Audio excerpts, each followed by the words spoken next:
So you want to make money, but there's just way too many things to buy. Did you know there's over 20 businesses in GTA Online now? And if that sounds confusing to you, I'm going to explain every single one of them clearly in this video. Timestamps are in the description below if you only want to check out a specific business. And I've already made standalone videos for every single business in this game. So check the description, the links will be in there if you want to go directly to a specific video. I really hope this helps you. Let's go. This video is going to have a lot of explaining in it because this stuff can kind of be complicated. So let's start off by heading over to the board. In GTA Online, all properties and businesses can be broke down into 3 different categories. Ones that will make you passive income in the background while you're doing something else. Businesses that'll make you active income, meaning you can only make money while you're actively working on them. And the third type, well, it's properties that let you start up heists. Technically, this could be thrown into the active income category, but I want to put these as their own thing. To start off, let's go with the passive income businesses. Making money while you can do other stuff. That sounds pretty cool, right?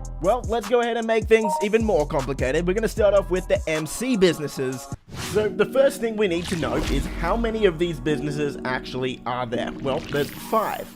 And as you can guess, all of these businesses aren't exactly legal. These businesses are a counterfeit cash factory, a document forgery office, and then we have 3 different types of drugs that I'm not really allowed to say here on YouTube. So we've got some green stuff, some white stuff, and then some blue stuff that you might know from Breaking Bad. However, before you can go and buy one of these businesses, you're actually going to need a separate business first, and that business is called an MC clubhouse. I guess that makes sense. If you want to run a motorcycle club, you do need a clubhouse. And to buy one of these, we're going to head onto the internet, go into Mazebank foreclosures, filter by clubhouses, and here you can see all of the clubhouses you can choose from. None of these are really that expensive. I think the most expensive one is just over $400,000. If you're really looking to save money, you can definitely buy the cheapest one, which is right here, the Great Chaparral Clubhouse. This honestly isn't in that bad of a location and it'll do just fine. But if you do have millions of dollars saved up and you're willing to spend a bit more, it probably would be beneficial to get a clubhouse at the top of the city. But again, that's not really that important. What's more important is the upgrades you choose for your MC clubhouse. Here you can see all of the optional upgrades for your clubhouse. And almost all of these are completely cosmetic. They're not actually going to do anything besides change the look of your clubhouse. All of them except for the bottom 2. So we've got the gun locker. Essentially what that does is it just cleans up your weapon wheel. A lot of us have too many weapons and it takes a long time to scroll through all our weapons when we're out and about. So essentially this lets you put some of your weapons in the locker so that there's less on your weapon wheel. Again, it's really not that important, but it can be nice if you've got a lot of weapons and a lot of money to spend on it. The one upgrade I would recommend getting though is the new custom bike shop. Now previously all this let you do was customize your bikes, which honestly was kinda useless since you can just go to LS Customs. However, with the new business changes in 2022, now we can actually make some money with this one. Every so often, normally about once an hour, a customer is going to bring their own bike into this shop. What you have to do is customize the bike to their expectations, which will be pretty much completely free in the end, so don't worry about that. Once you've customized their bike, your job is to deliver it to them. During this sell mission, your job is to keep the bike as spotless as possible. Try not to crash it at all and deliver it undamaged to the customer. A 100% successful delivery will get you $50,000 plus the customer will pay all of the costs that it costs to upgrade the bike. So if you can make $50,000 every hour or 2 with this, you can see in the long run that's going to make you a lot of money. Another important thing to know about the MC Club is that you can actually make money through the bar in your MC clubhouse.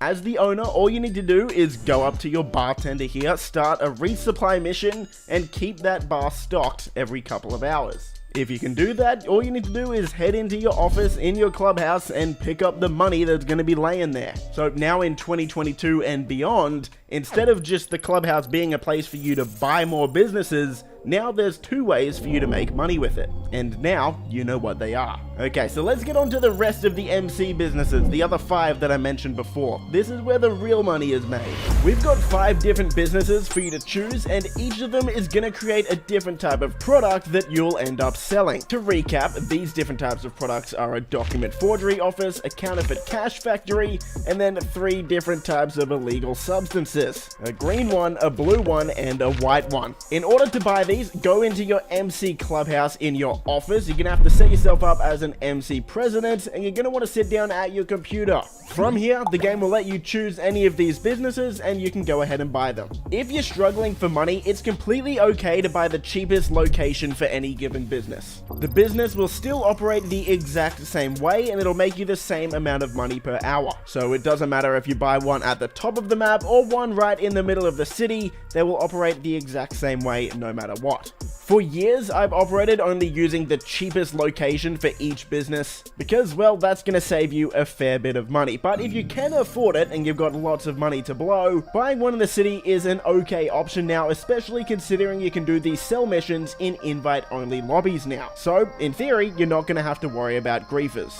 Before I get into exactly how these businesses operate and how much money they're going to make you per hour, I need to let you know that all of the figures I'm going to be using take into consideration that not only do you have the business, but you have also purchased the staff and equipment upgrades for each business as well. Now, buying the staff and equipment upgrades is going to more than double your purchase price for any of these businesses. However, that's kind of the only way to make real money with these things. If you don't have the staff and equipment upgrades for any of these businesses, you're not going to be making anywhere near as much money as you could, and honestly, you're not even going to be making enough money to the point where I would recommend doing this. If you can't afford these 2 upgrades, don't bother buying an MC business because there's a ton of better ways to make money in the game. And as you can see on your screen now, if you're buying a white lockup, that's just under $1 million, but to buy the staff and equipment upgrades on your screen, that's an additional over $1.3 million.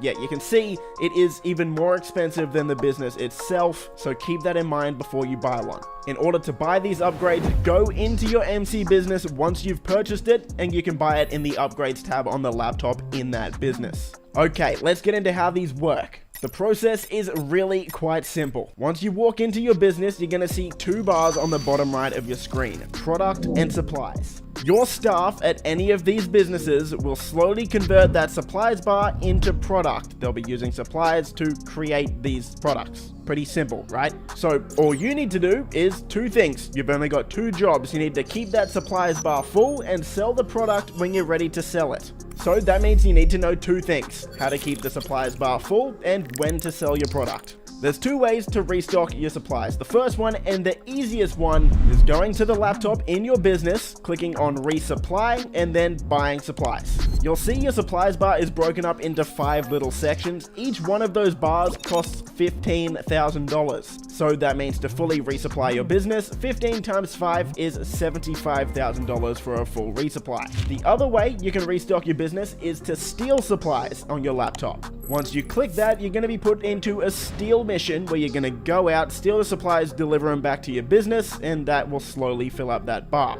Now, I say slowly because a lot of these missions are only going to fill up that supplies bar 1/5 of the way. Which means to fully resupply your business, you could be spending half an hour, maybe even an hour just trying to do this. Yeah, it's not worth it. Even though it might hurt seeing that $75,000 leave your bank account, this is by far the most efficient way to operate these businesses, so always buy supplies. Next up, when should you actually sell your product? The answer to this is actually kinda tricky. To start off, I need to sell you straight up. You should be doing this in an invite-only session. If you try to sell this in a public lobby, you're going to appear on everyone's mini-map, and there'll be a lot of people that are going to try and blow you up. If they blow you up, you will lose all of that product and you will make no money. And believe me, lots of people will try to blow up your stuff.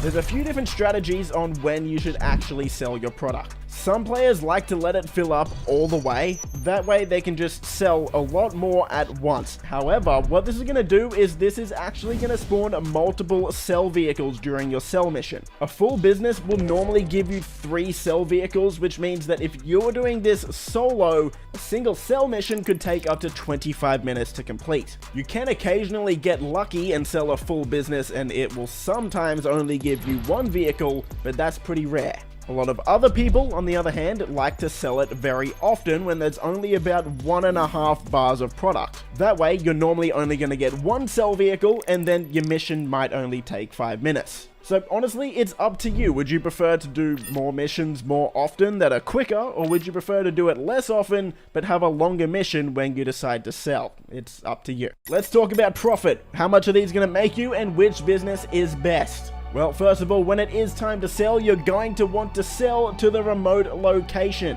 This is what that looks like. You head over to your laptop, click sell stock, and you're going to want to sell it to the location that's furthest away, because that's going to give you 50% more money. That is absolutely huge. So taking that into account, let's get into the numbers. This is going to get pretty confusing, so if you need to rewatch this again, that's completely fine, or I've made this into a document that's going to be in the description below, so you can look at it that way. Here we go. 1 full resupply restock for each business will make you this much money. For the white stuff, that's going to earn you $201,600, and that's going to take 2 hours to work through 1 full bar of supplies. A full restock of the blue lab will make you $178,500. That's going to take 2.5 hours. For the cash factory, that's going to make you $167,400, and that's going to take 2 hours and 40 minutes. For the green stuff, that's going to make you $189,000, but that one's going to take 3 hours and 20 minutes. And for the document forgery, that's going to make you $126,000, but that one's going to take you 2.5 hours to work through 1 full bar of supplies. So what that means is if you're buying supplies for $75,000 for a full resupply, this is how much money that's going to make you per hour. The white stuff is going to make you $63,300 per hour. The blue lab will make you $41,400 per hour. The cash factory will make you just over $38,000 per hour. The green stuff will make you $34,200 per hour, and the document forgery office will make you $20,400 per hour. So as you can see on your screen, that is the order in which one makes you the most money, and yeah, clearly it's the white stuff that makes way more money than any other business. Now, for those of you guys that are thinking of letting your business fill all the way up before you sell, I'm also going to tell you the maximum capacity for each of these businesses. For the white stuff, it can hold a maximum of $504,000 worth of product. The blue lab can hold $428,400 worth of product. The cash factory can hold $352,800 worth of product. The green farm can make you $302,400, and the document forgery office can only hold $151,200 worth of product. That's not much at all. So now that you know all of the numbers, which ones are actually worth it? Well, I definitely think the top 3 are worth it. The white stuff, the blue lab, and the cash factory. All of those definitely worth it. They're going to make you some pretty good money. It's up to you whether you want to invest in a green farm. It's quite clearly the 4th best business or the 2nd worst one of these businesses, but in my opinion, running 4 of these businesses is just a little bit too much. That takes a bit too much time and effort, especially when you've got other businesses in the game to run, like a bunker, a nightclub, maybe a cargo warehouse, and of course, you're going to be doing heists. The next 3 businesses we're going to go over are actually heavily linked to the MC businesses themselves, and that's the car wash, Higgins Heli Tours, and Smoke on the Water. These were all added in the middle of 2025, so let's jump into it. So first things first, how do we actually start the process of buying these businesses? Well, you need to wait for a call from Martin Madrazo. Once Martin calls you, you can go down to the airport and watch this cutscene here. From there, you have the ability to only buy the one business at this point, and that's the hands-on car wash. This is going to cost exactly $1 million, and you can pay an extra $10,000 to make it a different color if you want. Once you've purchased the hands-on car wash, you then have the option to buy 2 additional businesses, the Higgins Heli Tours Tours for $900,000 and Smoke on the Water for $850,000. But you might not actually want to do this. Before we talk about how we actually make money with any of these businesses, we actually have to talk about the built-in bonuses that come as soon as you purchase these properties. As soon as you purchase the hands-on car wash, if you own the Counterfeit Cash Factory MC business, that is now going to earn you 35% more money. If you buy Smoke on the Water, that will give your Weed Farm MC business a 35% increase in profits as well. If you buy Higgins Heli Tours, this is going to increase the profit from your Hangar business by 10%. Now, you may have a few questions about this. No, this does not increase the amount of money you'll make from your Nightclub with these businesses. This is only the actual MC businesses and the Hangar themselves. This also will not increase the amount of money you can make from street dealers with these businesses, so that's something to keep in mind. Okay, let's get into the actual businesses themselves, alright? With these properties, there's actually 6 ways to make money, and we're going to cover all of them in this video. The first way is through legal work, the second is through money laundering, the third is through Mr. Favor work, the fourth is through the safe in your car wash, the fifth is through collectibles, and the sixth is through the new Quickie Farm missions. This might seem a bit complicated, don't worry, we're going to take it step by step and it's all going to make sense. Let's start with the main way you're going to make money, and that's through these first two, legal work and the money laundering missions. These actually work together to make a fair bit of money. All three of the car wash, the heli tours, and the Smoke on the Water businesses operate the exact same way when it comes to the money laundering. So you either head to the laptop inside the business or call your new contact Raf and start up a money laundering mission. Each business has 4 different money laundering missions that you can do. For the car wash, these 4 missions are stealing a car from a cargo container, burning down piles of cash inside a warehouse,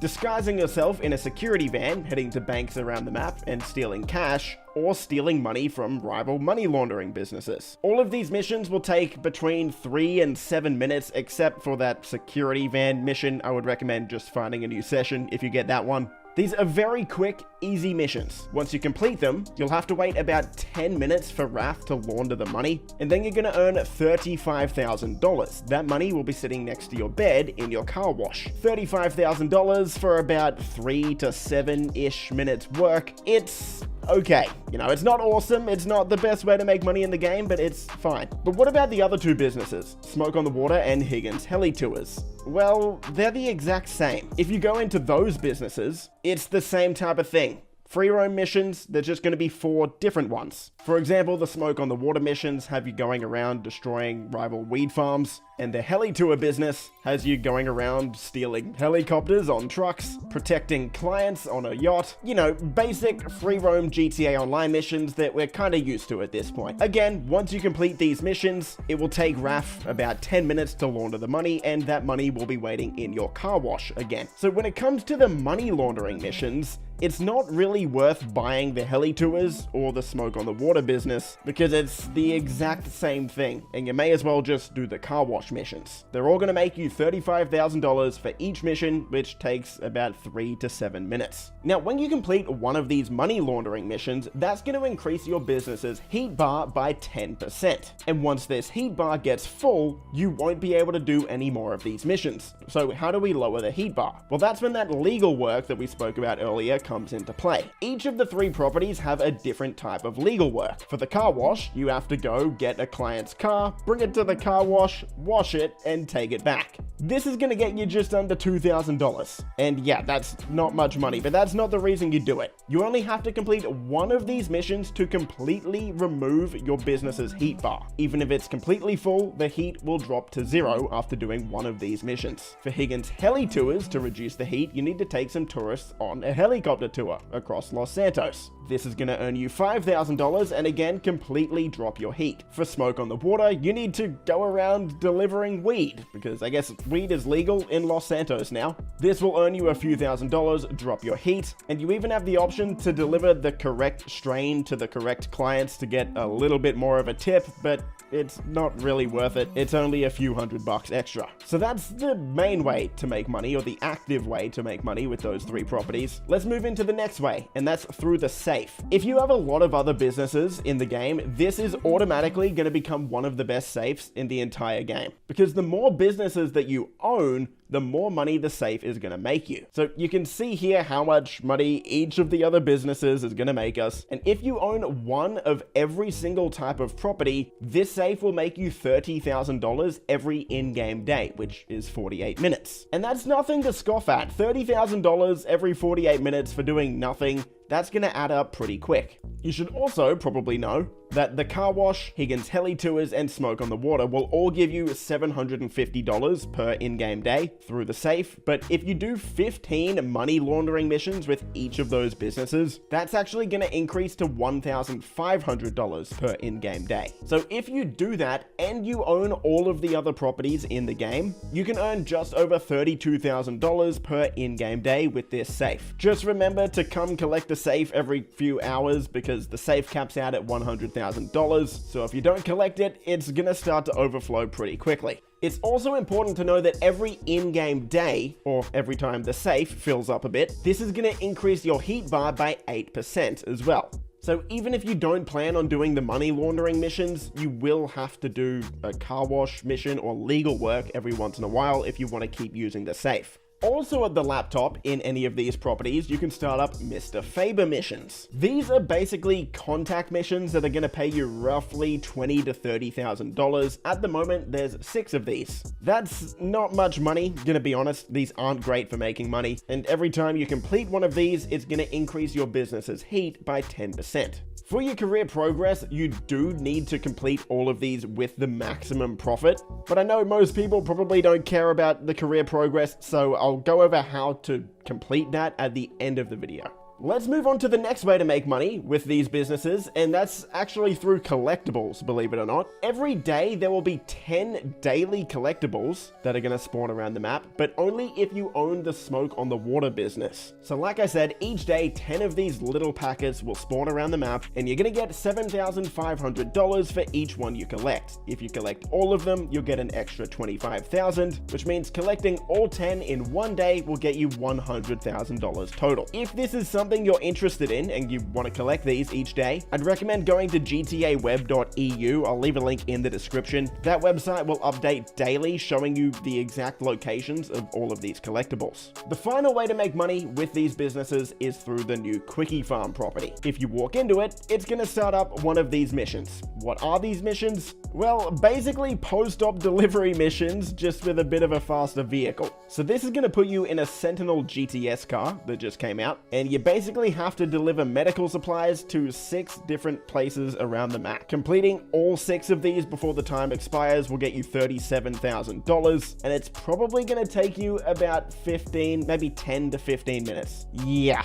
gonna be honest, I'm not a fan of this. This is actually pretty boring. So yeah, I guess only do this if you really want to, or if you're really bored. Now, if you've stuck around to the end and you want to know how to do these Mr. Faber missions with the maximum profits, here we go. The first mission is Liquid Market. All you need to do to get the max profits for this one is once you break into the house that has the dog in it, after you hack the computer in the apartment, there's going to be 2 Coke locations that you need to get Coke from. This can either spawn in the bedroom, in the living room, or behind the dog on the kitchen counter. Grab those 2, and once you get to the end of the mission, you'll get the max profit. For the next mission, ROI, once you break into the casino, on the penthouse level, there's going to be an additional penthouse that you can break into. It's going to have a $ money symbol on the map. Break into that penthouse, grab the casino chips, and then make your way down to the garage. Once you're in the garage, of course, you need to steal the vehicle there. The only other thing you need to do is make sure that this car doesn't get damaged at all. If you grab those casino chips and deliver the car in perfect condition, you'll get maximum profit. The next mission is Compound Interest. Once you get to Skinny's apartment and take him to the containers, take out the enemy that has this special icon on the minimap. Run over to him and pick up his safe codes. From there, you need to pick up this buzzsaw and start breaking into containers.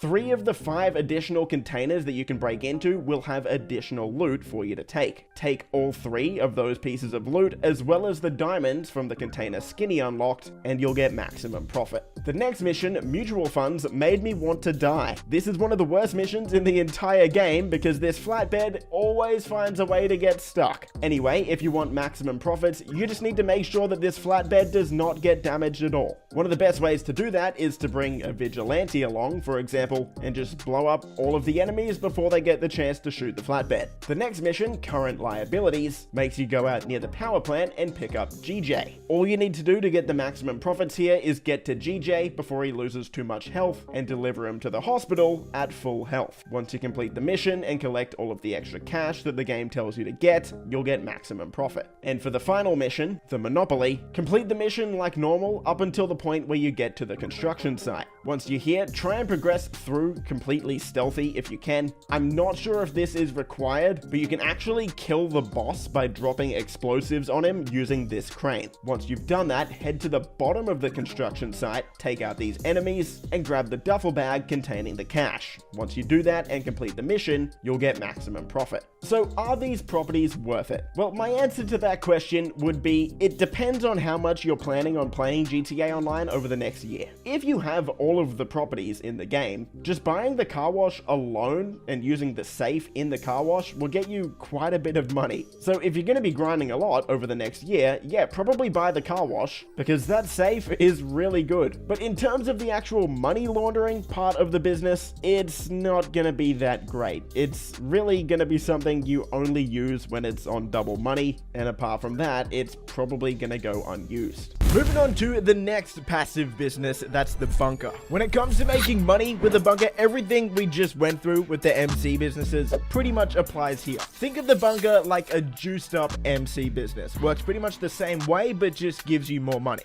The main difference, where you can buy 5 different types of MC businesses, you can only buy one bunker.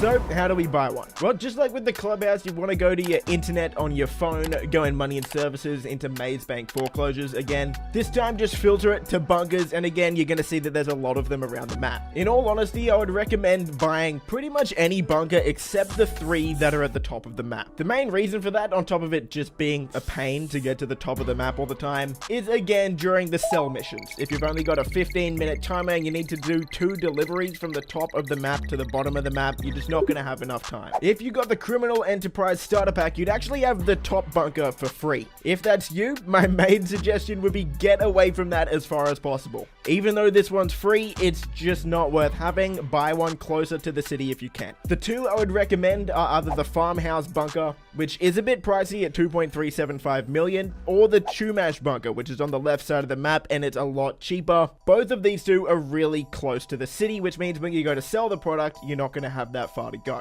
For me, I normally get one of the bunkers around the Sandy Shores Airport here, just because that's where all of my MC businesses are, and I like them being close. So once you're inside and ready to make some money, like I said, pretty much the same as the MC businesses. As the supply bar goes down, the product bar is gonna go up. And again, just like the MC businesses, if you want to make more money per hour, buy the equipment and staff upgrades. I know they're pretty expensive, but if you plan on playing this game for a while, you will make your money back. As for the security upgrade, that's gonna stop your business from getting raided. It's up to you whether you want to buy that. Personally, I don't normally buy that. Where the bunker is different from the MC businesses though, is you can actually choose what your staff are gonna do. So head into the laptop in your bunker, go to assign staff, and you're gonna see that you can either assign everyone to manufacturing, everyone to research, or a split between both. If you do choose to assign some staff to research, essentially what that is this next bar that's in the bunker. So if you choose to assign staff, that bar is gonna go up alongside the product bar if you split the staff between the 2.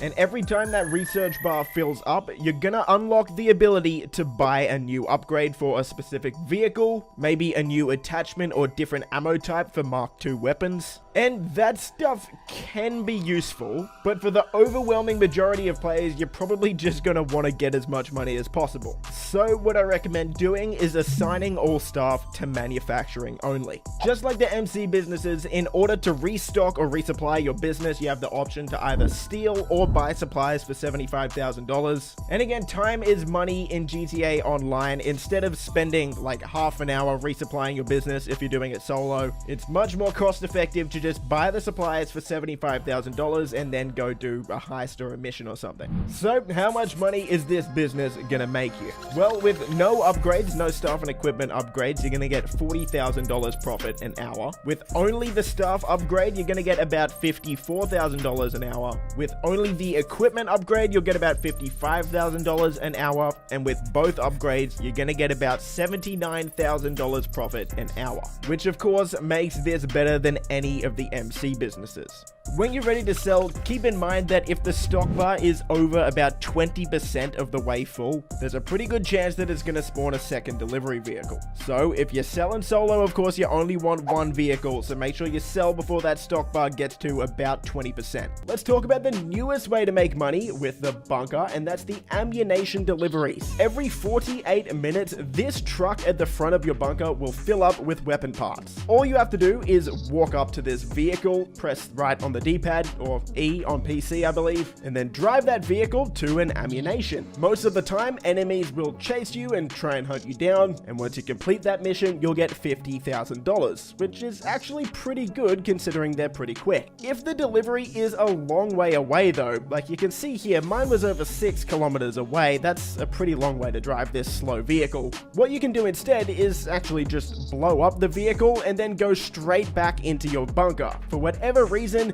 this doesn't destroy the supplies and they'll be ready to go again. So I did this, did it again, and I got an ammunition that was a lot closer, only 5 kilometers away. Finally, let's talk about the mobile operations. In order to start these missions up, you need to own a mobile operations center, which you can buy through Warstock Cash and Carry. This starts at $1.225 million, and it is kind of outdated nowadays, but still, we're gonna cover it. You can choose several upgrades for this thing, like a control center, a weapons workshop, and even a vehicle workshop in the back where you can customize some vehicles. Kind of like your own personal LS customs. If you go to the terminal in your mobile operations center, you can start up the mobile operation missions. There's 6 missions to complete, and each of them takes you through kind of a tutorial mission for some of the armored vehicles in the game. They don't pay you much money. It's going to be about $20,000, and you need at least 2 people to complete these missions. But if you like collecting vehicles, this is definitely useful to do, because whenever you complete these missions, you'll unlock the trade price for the vehicle that mission is about. So for example, once you do the oppressor mission, you'll unlock the trade price for the oppressor, which if you wanted to buy it is actually going to save you about $1 million.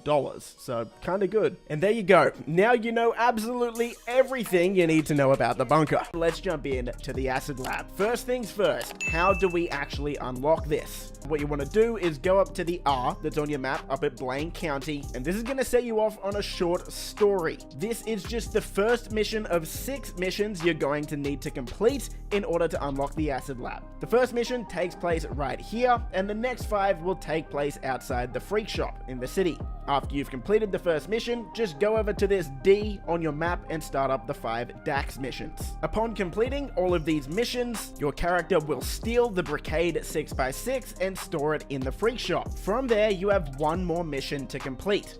You'll have to go to one of 3 rival labs somewhere in Los Santos and complete a short forklift mission. You're going to need to put these 3 crates onto the back of this truck in here and then drive the truck back to the freak shop. Once you've done that, you can finally buy the acid lab. So once that's all done, go inside the freak shop, come over and talk to this character here. His name is Mutt. Pay Mutt $750,000 and you've got yourself an acid lab in the back of the Brigade 6x6. Before I get into the details of exactly how the acid lab works, one of the most important things I'll go over in this video is the equipment upgrade for the acid lab. This is going to more than quadruple your potential profits for this business. In order to unlock it, go talk to Mutt in the freak shop, click on acid lab upgrades, and you can see here in order to unlock the equipment upgrade, you will need to complete 10 DAX Fooligan missions. To start these missions, call up DAX on your phone and request work. These missions are pretty simple. They should take about 5 to 15 minutes to complete. They'll also pay you out $50,000, but the problem is they have a 48-minute cooldown until you can do them again. You need to complete 10 of these in order to unlock the equipment upgrade for the lab, so that's going to take you about 10 hours. So start these as soon as possible, because as we'll get into in a minute when I talk about the profits from this business, this upgrade will more than quadruple the amount of money you can make. Okay, let's talk about how the acid lab works and how you can make money. Well, just like the 5 MC businesses in the game, as well as the bunker, this business is a passive business and works in a very similar way. You've got your supplies bar on the bottom right, and over time, Mutt, who is working in your acid lab, will convert those supplies into product that you can eventually sell.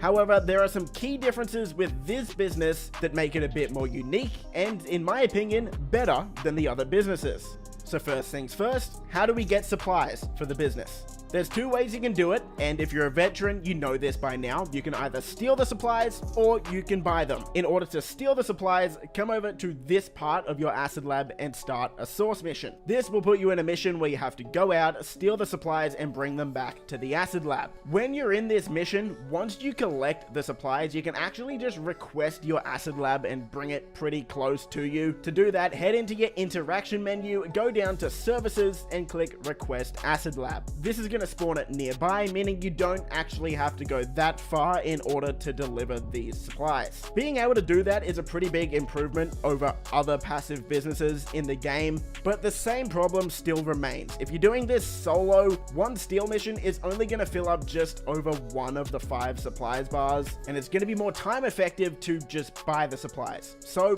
how do we do that? Well, there's 2 ways you can buy supplies for the acid lab. The first is going inside the acid lab, talking to Mutt, and resupplying them for $60,000. The second way, if you're not inside your acid lab, is just call Mutt on your phone and you can do the exact same thing there. Either buy or source supplies. And that's right, I didn't misspeak. Resupplying this business only costs $60,000 opposed to $75,000 with the bunker and MC businesses. So you're going to be saving yourself $15,000 when compared to all of those other businesses, which is pretty nice. It means we get a bit more profit, so I'm not complaining. Now that we have a full supplies bar, how much money is this going to make us and how long is it going to take? Well, first, let's talk about if we don't have the equipment upgrade. Without the equipment upgrade, 1 full 5 bars of supplies will make us $74,250. That's going to take us 1 hour, 52 minutes, and 30 seconds.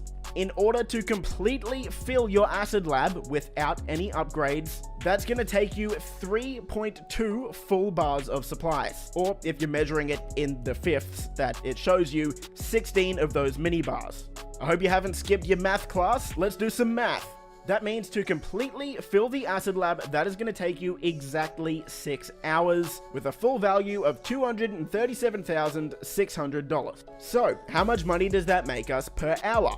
Well, if we were stealing supplies, we would get $38,610 per hour. However, if we bought all of our supplies, that would cost us $192,000 to get 3.2 bars of supplies, meaning our total profit across the 6 hours would be $45,600, or $7,600 an hour. So, safe to say, just like all of the other passive businesses in the game, do not buy supplies for this business until you have the equipment upgrade. Now, if you do have the equipment upgrade, which after you complete those 10 DAX missions is going to cost you $250,000, bringing the total cost to $1 million for this business. Once we have this upgrade, things start to get pretty juicy. With the equipment upgrade, the value of our product increases by just over 41%, and it also produces 33.3% faster. Overall, this means not including the price of buying supplies, this business will now make $83,800 per hour. That's 2.17 times more than without the upgrade. But there's also some other benefits as well that make it much more than that 2.17 times increase. Firstly, now the total cost if we have a full acid lab is going to be $335,200. Not only that, but instead of having to wait 6 hours for our acid lab to be full, now it's going to happen in 4 hours. On top of that, normally it would, like I said earlier, cost 3.2 full supply bars in order to fill up your acid lab. Now it's only going to be 1.6. So let's calculate the profit if we bought supplies for $60,000 each time. 1.6 full supply bars times $60,000 is $96,000 spent on supplies. A full acid lab is worth $335,200, meaning that our profit is going to be $239,200 in exactly those 4 hours, which means our net profit will be $59,800 per hour. That is pretty damn good. And that actually ranks it right behind the Coke lockup, which will make you $63,300 per hour. But there's a few things we have to keep in mind. All of the sale missions for the Acid Lab are completely solo. We're not going to get multiple spawn vehicles, and we'll dive into this in a second. But the second bonus this business has over the MC businesses is this little bench over here, where we can increase our production speed. Every day, or every 24 hours, you can use this production bench once. Once you do that, for the next half an hour or 30 minutes, your production speed is going to be doubled. Which means during that half an hour, your acid lab is going to produce what you would normally make in 1 hour. So if you don't have the upgrades, in the half an hour, it would make $38,610, and if you do have the upgrades, it would make $83,800. If you make sure you boost your acid lab once per day, its total production per hour actually goes up and overtakes the Coke locker, meaning that in terms of passive businesses, the acid lab makes you the most money per hour in the game. So that's how we make profit. But what if I told you you should be making even more money than this? That's right, you can actually give yourself a 5% boost on all of your acid sales just by giving your acid product a name. So to do this, all you have to do is go into your interaction menu, go to your service vehicles, click on Acid Lab of course, and then just change your product name. You can change it to whatever you want. No matter what name you change it to, you will get a 5% bonus. And as you can see here, just me changing the name right there on the spot increases the value of my product by 5%. So make sure you actually do this. If you're not doing it, you're just costing yourself money basically. Let's talk about the sale missions. All of your sale missions will take place on your delivery bike. That's right, no matter if you only have 1 bar of supplies or a full acid lab, you are only gonna have the 1 sell vehicle. And I can't complain, it's a pretty quick and cool bike. Much better than any of the vehicles we get in the MC or even bunker sale missions. The timer on these missions is 20 minutes, which means that these missions are most likely designed to be completed in about 10 minutes. And when compared to the MC businesses, this is pretty damn good and a lot faster.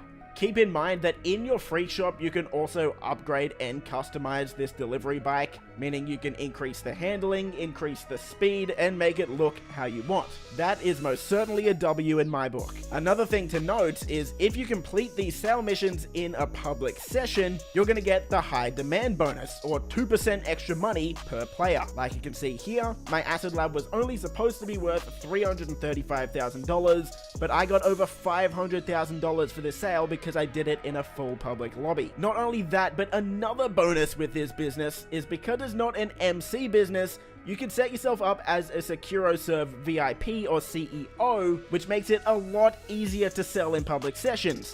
The reason for that is you can go off the radar and activate Ghost Organization for 3 minutes. Yes, that's going to cost you $12,000 or $15,000 or whatever it is, but I'm more than happy to accept that cost when I'm making an extra $170,000 per sale for selling in a public session. And finally, I want to talk about the Acid Lab vehicle itself, the Brigade 6x6. You can call this vehicle to you no matter where you are on the map through your interaction services menu. A neat little feature as well is Rockstar lets us change the name of our acid lab to whatever we want. I named mine Jesse Let's Cook, obviously a Breaking Bad reference. And if you upgrade and customize this vehicle in your free shop, this thing becomes an absolute beast and one of the best armored vehicles in the entire game. Maybe even the best. You can put a massive scoop on the front of this thing so it becomes like a ramp car or a phantom wedge. The windows are lightly bulletproof, so they're gonna be able to tank about 15 or 16 shots before they break. And this vehicle tanks, are you ready for it? 48 RPGs before it blows up. Yes, 48. I don't know about you, but I have never been shot by 48 RPGs ever in GTA Online. That's right, if someone's trying to grief you while you're in this vehicle, they are going to have an extremely difficult time. So there you have it. That's the Acid Lab. No, it doesn't make you as much money as a heist, but when it comes to passive businesses in GTA Online, this one is most certainly right at the top. The cargo warehouses in GTA Online have always been one of the most profitable businesses in the game. But with the new changes Rockstar Games has made to this business in 2022, it's now even better than it was before. And that's because Rockstar Games added 2 new ways for us to make money with the cargo warehouse. So whether you're a beginner or an expert, hopefully this video will give you a complete understanding of how to run and make the most money possible with this business. First things first, how do you buy one? Well, it's not as simple as just logging onto Maze Bank foreclosures like other businesses. You're gonna have to go into Dynasty 8 Executive and buy yourself a CEO office. That's right, you can't just buy a cargo warehouse by itself. You need to also own a CEO office in order to own a warehouse. So, which office should you buy? Well, it depends how much money you have, in all honesty. If you've got $50 million, sure, go for the most expensive one, the Maze Bank Tower. But if you're kind of struggling for money, just go for the cheapest. It's the Maze Bank West over here. It's $1 million as opposed to the most expensive one, which is $4 million. It's still in a good location. It operates the exact same way. The only difference is location. Once you've got your CEO office, go into it, go into your interaction menu, set yourself up as either a CEO or a VIP. Then you're going to want to go to your office computer. Sit down here, go into cargo, and there you've got all of your cargo warehouses that you can choose from.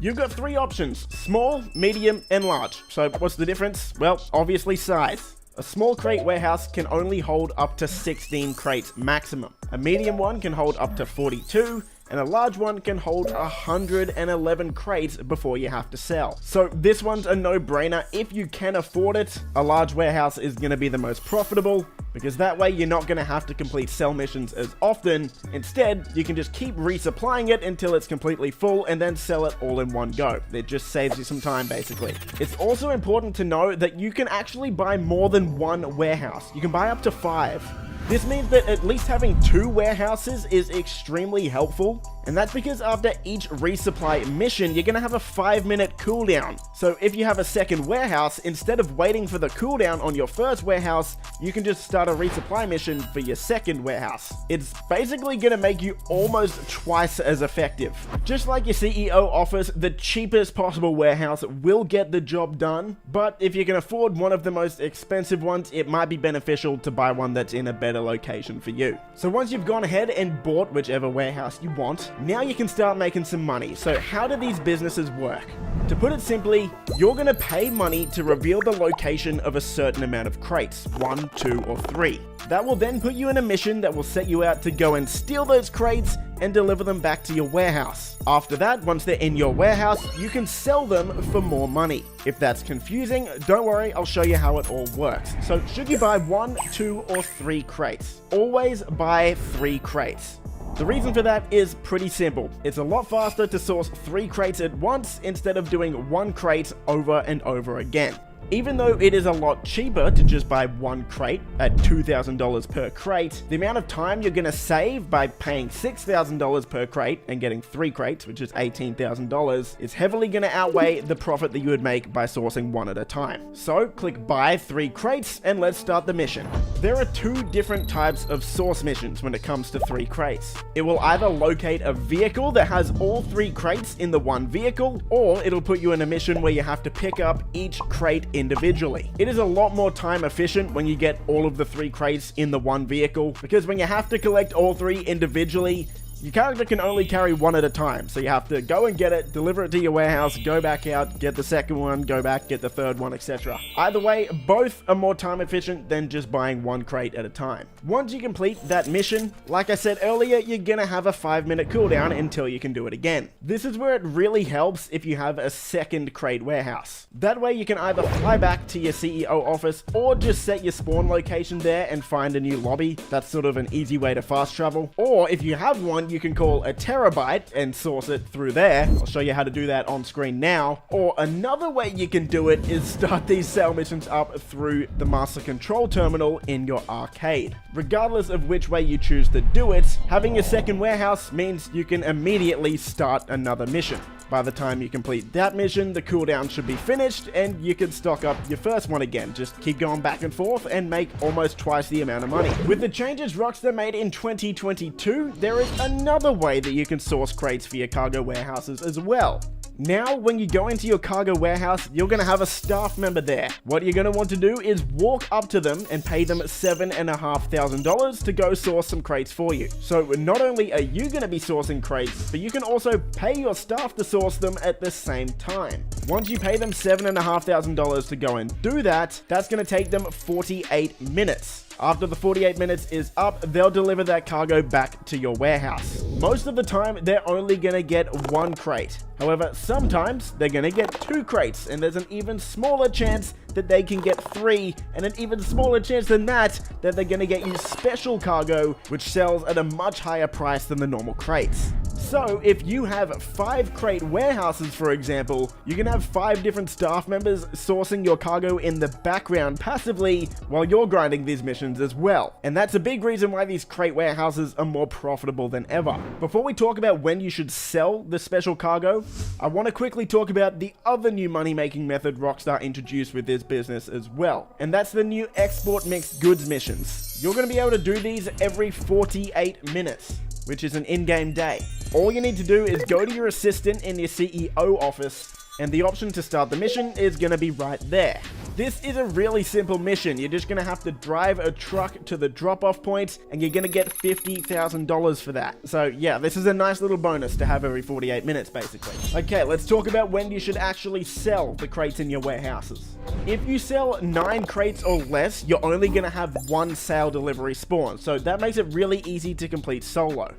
If you wait until there's up to 27 crates, it's going to spawn up to 2, and anything above 27 crates is going to spawn up to 3 sell vehicles. However, now in 2022, you can complete these missions in invite-only sessions, so there's no chance that your cargo is going to get griefed. So, it's much more beneficial to let your warehouse get as full as possible. By letting your warehouse fill up all the way, you can actually end up making $20,000 per crate. Whereas, for example, if you only sell 9 crates at a time, you're going to get $14,000 per crate. Again, totally up to you which one you choose. Just pick the one that you think suits your playstyle best. These missions are normally pretty easy. It just consists of driving a vehicle, either by land or air, to the drop-off points. Some missions will spawn enemies that'll try and shoot you and blow you up, and of course, for most players, I recommend doing these in an invite-only lobby. If you did want to risk it though, and sell these in a public lobby, you are going to get 2% extra money. So potentially you could make a lot more money if you sell it in a full public lobby, but people are going to try and grief you. So that decision is yours. If at any point you get griefed or for some reason you fail the sell mission, what I want you to do is go into online and find a new session instantly. That's because if you do it instantly, the game won't have actually saved that yet, and you'll spawn into a new lobby with the same amount of crates that you had before. If you want to upgrade the sale vehicles as well, there actually is an option to do that in your cargo warehouse. Just go over to the red table, click on the truck, plane, or boat. For the truck, you can buy an armor upgrade and bulletproof tires. For the plane, you can also upgrade the armor as well as put a better jammer on the plane. And for your boat, you can upgrade the armor as well as the speed, which is probably going to be pretty useful because these sale missions take place in a tugboat, which is so slow I can't even describe it. And that's about it. Bail enforcement officers have hit GTA Online, so let's not waste any time, let's get straight into it. First things first, how do you actually buy one? Well, head into your phone, go into Maze Bank foreclosures, and here you can see there are 5 bail officers around the map. Let's talk location. There is one for relatively cheap at the top of the map in Paleto Bay for 1.65 million. This is the cheapest one, but as always, don't recommend getting a business this far away from everything. It's just not going to be worth it. Moving back down to Earth in Los Santos, we have 4 different options, starting off with Davis for 2 million, Del Perro for 2.35, Mission Row for 2.39, and then downtown Vinewood for 2.62 million. Look, all of these are going to be fine. If I had to pick the best location, I would pick the one in Vinewood. It's just the closest to the top of the map, because sometimes you will need to go up to Sandy Shores and very occasionally up to Paleto Bay. Mission Row is also pretty good. It's got got good access to the highway, which should make your missions a bit quicker. Moving into the upgrades, we've got the usual upgrades. First off, we've got style. This is just going to change the look of the interior. Obviously, not necessary, but if you have the money, sure, make your business look a bit better. We've got agents, which is very important. We'll cover that in depth in just 1 second. But moving on to personal quarters, this will add a bed to your business so you can fast travel there. A gun locker will let you change your loadout, but at this point, you probably already have a gun locker in other properties, so really not worth it. And then we have armor plating for your bail enforcement van. This is an upgrade I'd actually recommend getting. For $125,000, it's not that expensive, and it's gonna make your bounty hunting just a bit easier. It makes the back of the van pretty much bulletproof, which is definitely very handy to have. Okay, so what about these agents that I spoke about? Well, you can hire up to 2 agents. They're going to be $750,000 each. But to understand how these agents actually work and help you, you kind of need to understand how the rest of the business works first. So we're going to cover these closer to the end of the video. Alright, so we're in our bail office. What do we do? How does this work? Well, there's 2 main ways you're gonna make money with this. The first is through the bounty hunting that you'll do on the computer here, and the second is through the safe in your office. Let's start with the actual bounty hunting. Once you log into your computer, you'll see 4 different targets. 3 of these are gonna be blue, and they're gonna pay you a bit less, normally around $35,000 to $40,000. And then there'll be a most wanted target in red that will pay you about triple that. So let's start with the most wanted. How does this work? The most wanted target can only be completed once per day. Now there's 6 different targets, and those are of course gonna rotate daily. All of these most wanted targets follow a similar mission structure. You're basically just gonna have to go to a couple of locations, complete a pretty basic task like with Grace Whitney, for example, go to the morgue, take a photo of a dead body, go to a different location, take out the armed guards, disarm the bounty target, and then put them back in the van. The most wanted targets are a bit unique though, because at their second location,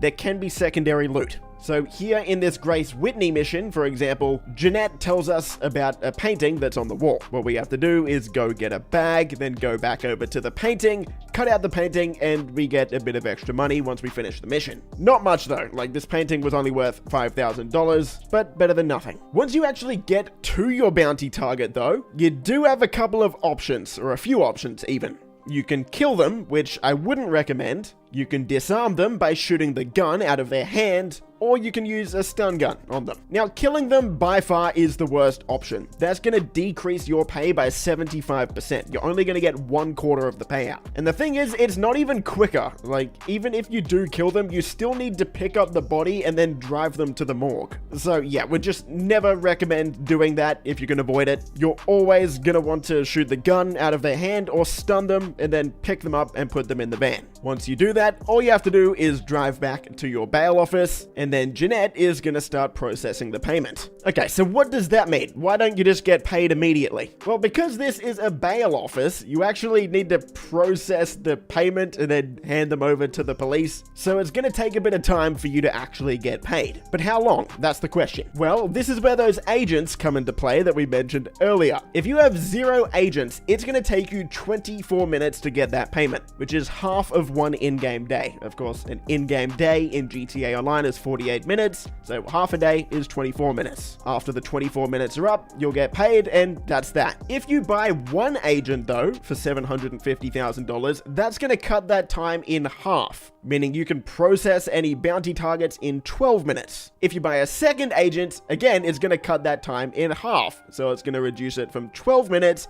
down to 6 minutes. Now, to be honest, this doesn't really matter too much. It's not like it's actually going to make you more money. It's just going to help you get the payment a bit faster. It's definitely a nice feature to have, but yeah, at the end of the day, you are still getting the same payment, so you're not going to make more money by processing them faster. But that's not all the agents can do. They can actually help you make money as well through the safe that's in your office. So how does this actually work? Well, once you have agents in your office here, you just go over to them, press right on your D-pad, and it'll send them out on a mission, basically where they do what you did. So they're going to go out and do some bail enforcement work as well. This is going to take them 1 in-game day, or 48 minutes. And once those 48 minutes are up, money will be added to your safe. So how much money can actually be added to your safe, and how much money can the safe hold? Well, every 48 minutes, once these agents deposit the money into the safe, it'll pop up on the bottom left of your screen, and that number will be between $5,000 and $10,000 per agent. So basically, every 48 minutes, you can get between $10,000 and $20,000 if you have 2 agents doing these for you. As for how much the safe can hold, $100,000. Honestly, I was pretty disappointed when I saw how much money these agents can make you.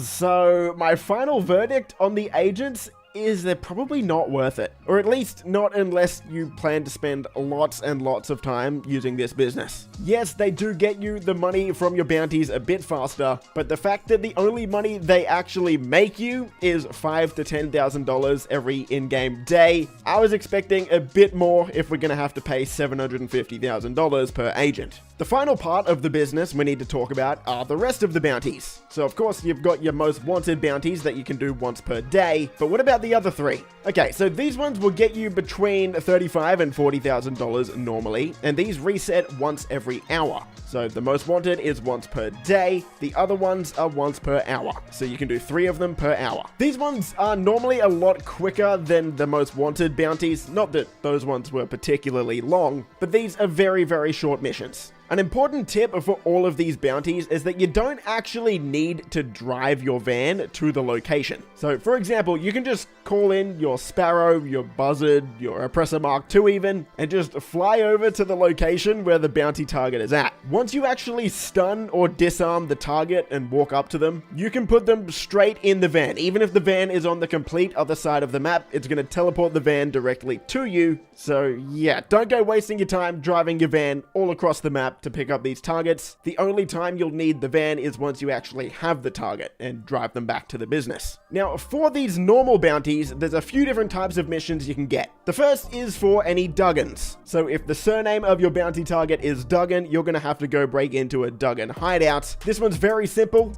If you can't figure out how to break into the office once you're inside the arcade here, or the hideout, you just need to go up to this Madame Nazar arcade game, put a coin in there, and then that will open up the office. Next, we have the CCTV missions, where you need to go hack into a signal box, then find the target. There's not really any tips I can give you for this one. This one's very straightforward. Then we've got a pretty similar mission where you have to go to an abandoned prison bus, investigate the clothing, and then follow a blood trail. But you don't actually have to do that. Instead, if you're in a vehicle with lock-on missiles, you don't even need to investigate the jacket that's on the ground at all. You can actually just fly up, and your missiles should lock on to where the target actually is. So instead of going over and investigating the crime scene, just use your lock-on missiles to figure out where the target's at, go over there, stun them, and take them back to the office. We have another mission where you have to break into the Lost MC clubhouse. Once you're inside, take out all of the bikers. There's going to be 3 fuse boxes that you need to shoot. One of those will open the shutter door that you need to open in order to find your target. That one's pretty straightforward. There's another mission where you have to go to a mansion, take out the guards outside, start blowing things up, then eventually you're gonna have to cut the power to the house. At that point, just look around. There should be a table nearby that will have the bolt cutters on them that you need to cut the power. And then finally, we've got another one where you need to go into a bank, take out a few armed guards, and then take out your target. This one will get the police on you, so what I would recommend doing is getting the target, putting them back in the van, and then just hopping out of the van, hop in a flying vehicle, and just fly up off in the air until you lose the cops. Unfortunately, you can't just bribe the authorities or call Lester for this one, so this is going to be the most effective way to lose the cops. And that's the bail enforcement office, done and dusted. As for my overall thoughts on the business, do I think this is worth it if you want to make money? My answer is no, I don't. I'm not completely sure where I would rank this business. Right now, I definitely don't think it's in the top 5. It's really just not one of the best ways to make money. But with that said, it's not completely horrible. Personally, I find this business very fun to do. I'll definitely come back and do all of these most wanted contracts each day. But beyond that, I really only see this business being useful when it's on double or triple money. Being able to get about $40,000 per bounty for about 5 minutes work isn't completely horrible, but the fact that you can only do 3 of these per hour, along with the fact that there's just other better ways to make money in the game, yeah, in the future I'll be doing these for fun. I won't necessarily be doing these for money. And the Salvage Yard has just had some changes made to it. So let's update the Salvage Yard guide and get you up to speed. First things first, location. Once you head into Maze Bank foreclosures, you'll notice that there's 5 different salvage yards you can buy. 1 in Paleto Bay, 1 in Sandy Shores, and 3 in Los Santos. Most of the missions take place in the city, so you're only going to want to buy one of these 3. So we have Marietta Heights, Strawberry, and La Puerta. Now this is the most expensive one at just under $2.7 million, and this one, even though it's the most expensive, you would think it's the best, not in my experience. The main reason for that, a lot of the time your vehicle will just spawn on the complete other side of this massive wall, and honestly, it's not worth the hassle. So for that reason, I would recommend getting Strawberry or Marietta Heights. Across all of my accounts, I have a salvage yard at all 3 locations. My personal favorite is Marietta Heights. Let's talk about the upgrades. Okay, so first is tint. This is completely cosmetic. It's just going to change the color of the inside of your salvage yard. The next one is get trade rate. If you buy this for $450,000, you'll get a discount when you call Moore's Mutual to claim a vehicle that's been destroyed, and a discount when you repair a vehicle at LS Customs. I tested this out. It's a 50% discount. So for example, if your Oppressor Mark II gets destroyed, you'll only have to pay $5,000 instead of $10,000, which means to make your money back on this, your Oppressor Mark II would have to get destroyed 90 times. Definitely not necessary, but if you're really rich, sure, maybe buy it. Next is the tow truck. This is something that you're definitely gonna want to buy. As I'll explain later, the tow truck is a massive part of this business. Now, you can either buy the tow truck for $1.1 million or the tow truck beater for $650,000. They're basically the exact same. Of course, the main difference is one of them is very rusty. Their speed is the exact same when you're not towing a vehicle, but when you are towing a vehicle, the non-beater version, just the normal tow truck, is very slightly faster. It's not that noticeable, and if you don't have the money, it's definitely not worth paying the extra money just for this. If you do have the money though, yeah, sure. Next is the wall safe. This costs $750,000, and I've seen a lot of misinformation about this one. This is not something you need to buy. Even if you don't buy this, you will still have a safe in your salvage yard, okay? A lot of people get that confused. If you don't buy this upgrade, the max capacity of your safe will be $100,000. If you buy the safe upgrade, the capacity just increases to $250,000. But the amount of money you can make with the safe stays the same, so it's not necessary at all. But anyway, we'll talk about that a bit later. And finally is the staff upgrade. This costs $625,000, and for making money, I would definitely recommend this one as well. Again, we'll talk about this one later, but it will double the speed that your staff can salvage vehicles. Okay, let's talk about what to do and how to make money. So there's 3 ways you can make money with this business. The first is through vehicle robberies. That's probably going to be the main way you make money. The second one is through the tow truck missions and salvaging the vehicles that you bring back with the tow truck. And the third way is through the safe in your office. So let's start off with the vehicle robberies. Vehicle robberies are basically a heist. Technically, they're not called heists, but they're pretty much a vehicle heist. So to start these up, head over to the computer in your salvage yard, and you'll see that there's 3 different vehicles that you can steal. You'll of course have one that doesn't pay as much, one that pays in the middle, and then one that will pay you a lot. The payouts from these ones range from about $250,000 all the way up to $400,000, and these will rotate each week.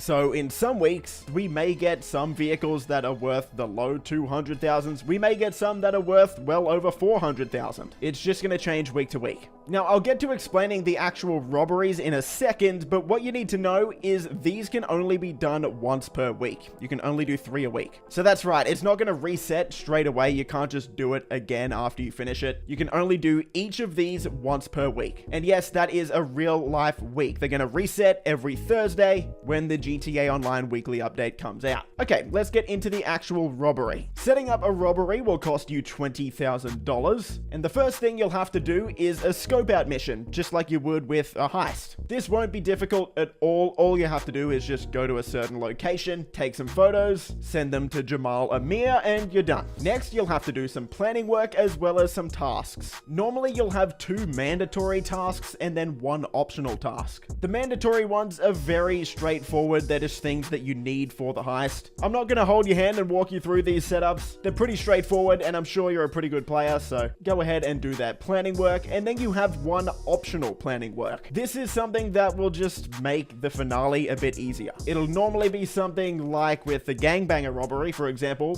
There will be less police in the police station. For the Duggan robbery, it means the guards will have less armor, that sort of thing. Something that's not compulsory, but might make it a bit easier. Honestly, really not worth it for an experienced player at all. The finales are not difficult, so you should be fine. And then we have tasks. Normally you'll have 2 or 3 of these, plus an optional one, which will be getting masks. This will just drop 1 star off your wanted level in the finale. Again, really not necessary. And for the tasks, you actually have to do these in free mode. So you'll fly around or drive around the map and you'll see these green duffel bags on your map. So just head over there and start up the tasks. Again, they're very, very simple. This will be very straightforward. Once that's done, you're on to the finale, the actual robbery. These are pretty cool missions, but again, honestly, you don't need me to walk you through this. You know how to complete missions at this point. The only thing I would say though is you actually can use personal vehicles in the finales. So for example, if you need to get away from the cops, remember you can call in something like a Sparrow helicopter, and that'll make your getaway a lot easier. I didn't realize this the first time through, so just letting you know. Also, in the finale, there'll be 3 challenges that are optional. Completing each of these challenges will get you $10,000, and if you complete all 3, you'll get an extra $20,000. So you could make up to $50,000 extra, which does definitely add up. There are 5 different robberies. 3 of them are available each week, and I'll flash up all of the optional challenges in the finale on your screen now so that you know what to aim for. Okay, so you've got the car, you've stolen it, and it's back in your salvage yard. For most players, once you've done these a few times, I would assume you can probably get these done in about 30 to 40 minutes. So we're on track to actually make some pretty decent money here. Now you've got some options. The first option is you can actually claim this vehicle, but this is only available for some vehicles. Rockstar is going to decide each week which vehicle we can actually claim after we steal it, so you can add it to your own garage and keep it. You'll know that you can claim a vehicle after the robbery when it's got this little red and white garage symbol on the bottom left. So how do we actually claim it? Well, of course, complete the actual robbery, deliver it back to your salvage yard, then walk up to it and you'll have an option to claim it. Now this is normally going to cost you $20,000, which is extremely cheap, but if you have a document forgery office, the staff over at your document forgery office are going to make this a bit cheaper for you, so they're going to cut that price in half down to $10,000. Now this is pretty insane because the Comet S2 Cabrio, which is this car here, is normally $1.8 million, and getting it for $10,000 is, well, quite literally a steal. Now, another thing you're definitely gonna want to know is that these vehicles that you steal in your auto shop robberies have custom license plates on them. So this Comet S2 Cabrio has a Los Venturas number plate. If you want to keep this number plate, do not change it off the Los Venturas one. If you change it to something else, you won't be able to change it back. You can change the name of it, like you can see me do here, but just don't change the actual number plate style.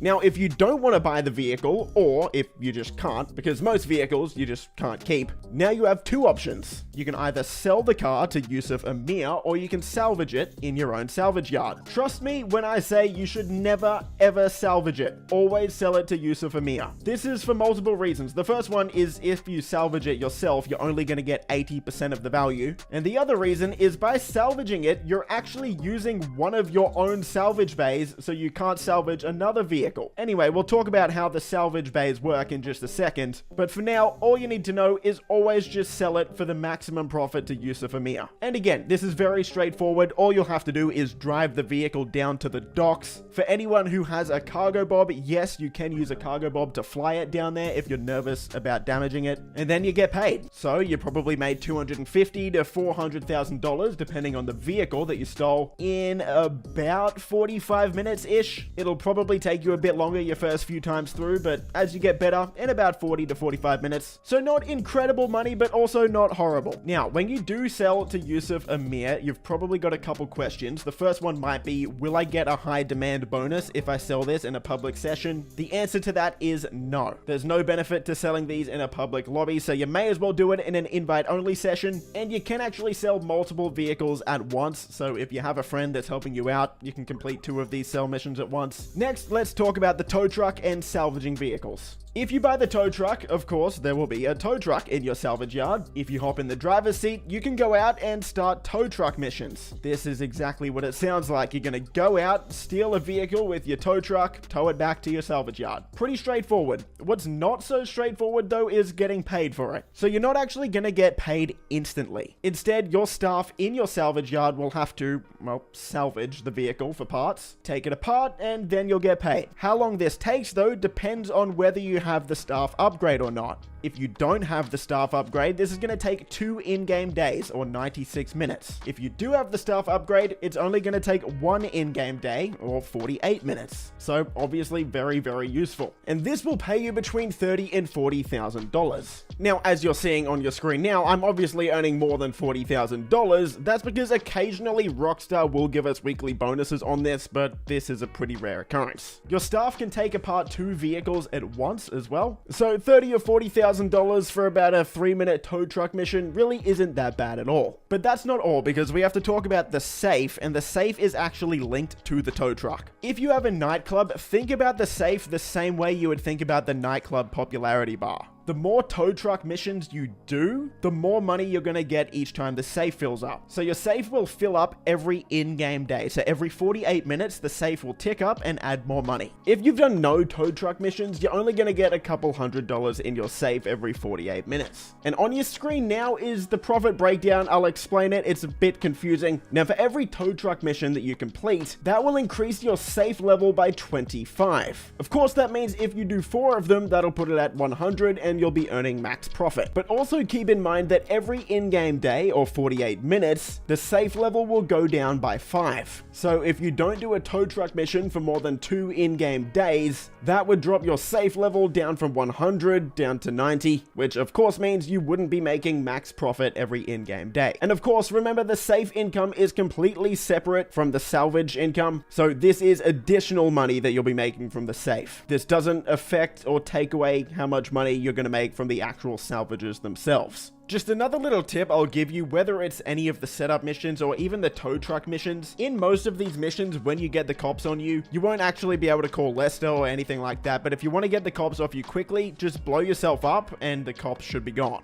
And finally, the last thing I should mention about this business, because I know a lot of us actually do care about this, snacks are available in the office, so don't forget to refill your snacks anytime you're here. Next business, kind of similar to the salvage yard, is the Darnell Brothers Garment Factory. First things first, how do you buy it and where should you buy it? Well, head into Mazebank foreclosures on your phone and you'll find it right here, the Darnell Brothers Garment Factory. As for the location, this is the first ever property besides the penthouse from the casino that only has one location, so this is the one you're gonna have to get. It's gonna cost you $2.35 million, which is relatively expensive, but that's actually not too bad. And the reason for that is because there's no upgrades that you need to buy for this business. All of it comes included, so things that you would normally have to pay for other businesses, like a safe, like a sleeping quarters so you can spawn here, like a 10-car garage, for example, yeah, all of those things come included with that price. So while it might seem pretty expensive at over $2 million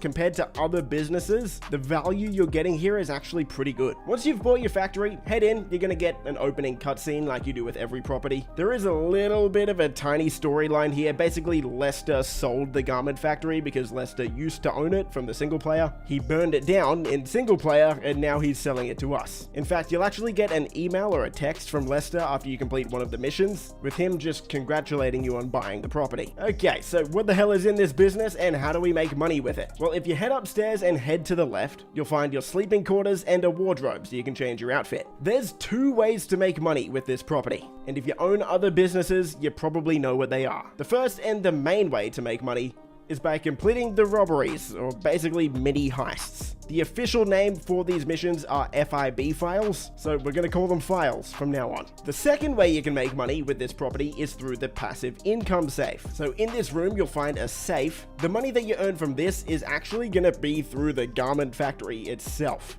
Like, genuinely, the women upstairs doing all the garments, that is the money that's going to go to the safe. And unsurprisingly, it's not going to be much. How much? Well, every in-game day, or every 48 minutes real time, the safe will increase by $1,500 to $2,000. I've tested if there's other ways to increase the amount of money you can get with it. It doesn't look like it. So sadly, this is going to be one of the worst safes in the entire game, but it is better than nothing. Moving on to the second and much better way to make money, let's talk about the FIB files. To access these, there's two ways you can do it. First, by going downstairs and going onto your computer, but the second way is a lot quicker and easier. I like what Rockstar did with this business. They added an app on your phone in-game where you can just click on it and it does the exact same thing that going to the computer does. So you can start these from anywhere on the map. You don't have to come back to the business to start up the next setup. This is a massive change. It's a great change, and I hope Rockstar actually implements this to other businesses going forward. Now, there are 4 different FIB files that you can do. You've got the black box file, the brute force file, the fine art file, and the project breakaway file. All of these will roughly pay you about $150,000 each time. On your screen though, you can see that the brute force file right now is paying out double money. That's because it's a priority file. What does that mean? Well, it means you can only do it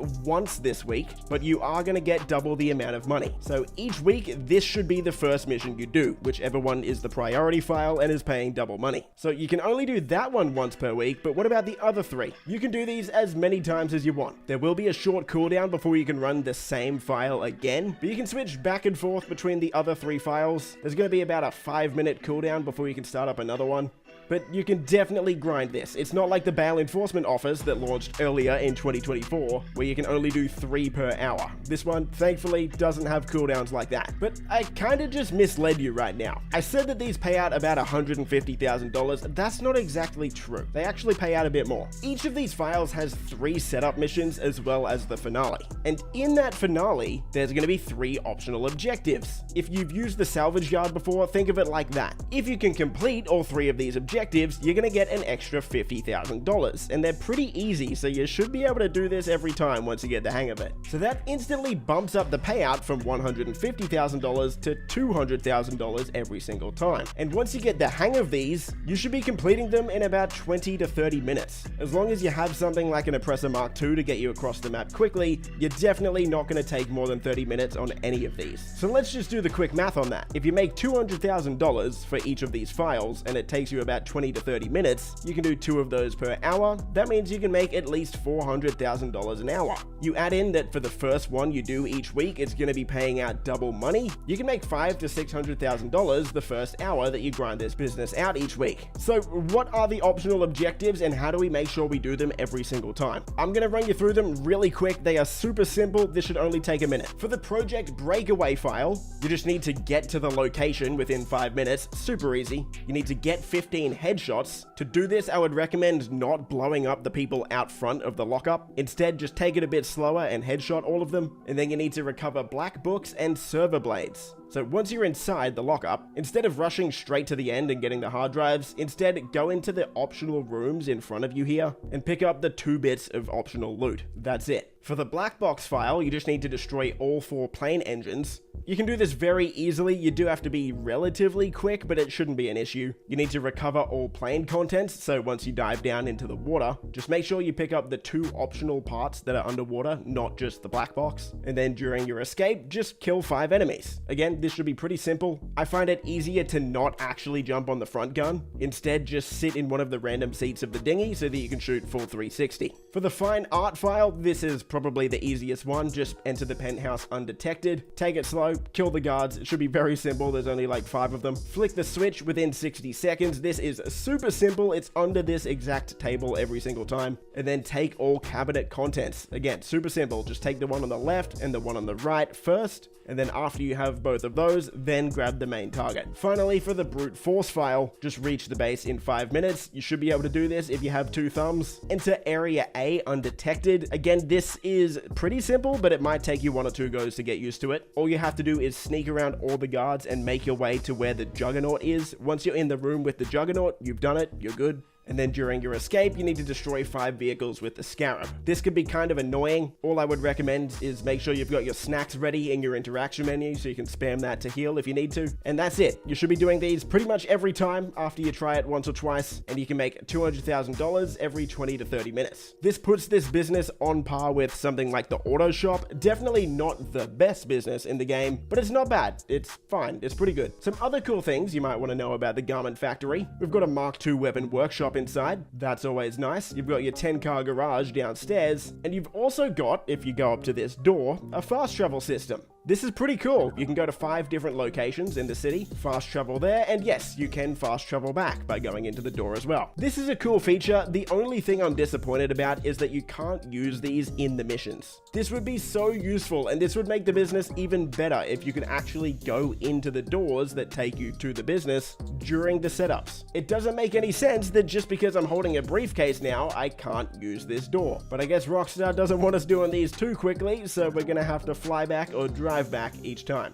Finally, we have to talk about the Terabyte, because now you can move the Terabyte into your garment factory instead of having it in the nightclub, and doing this will give you some cool new upgrades for it. The first one is a collectible scanner. This is going to cost you $1.3 million.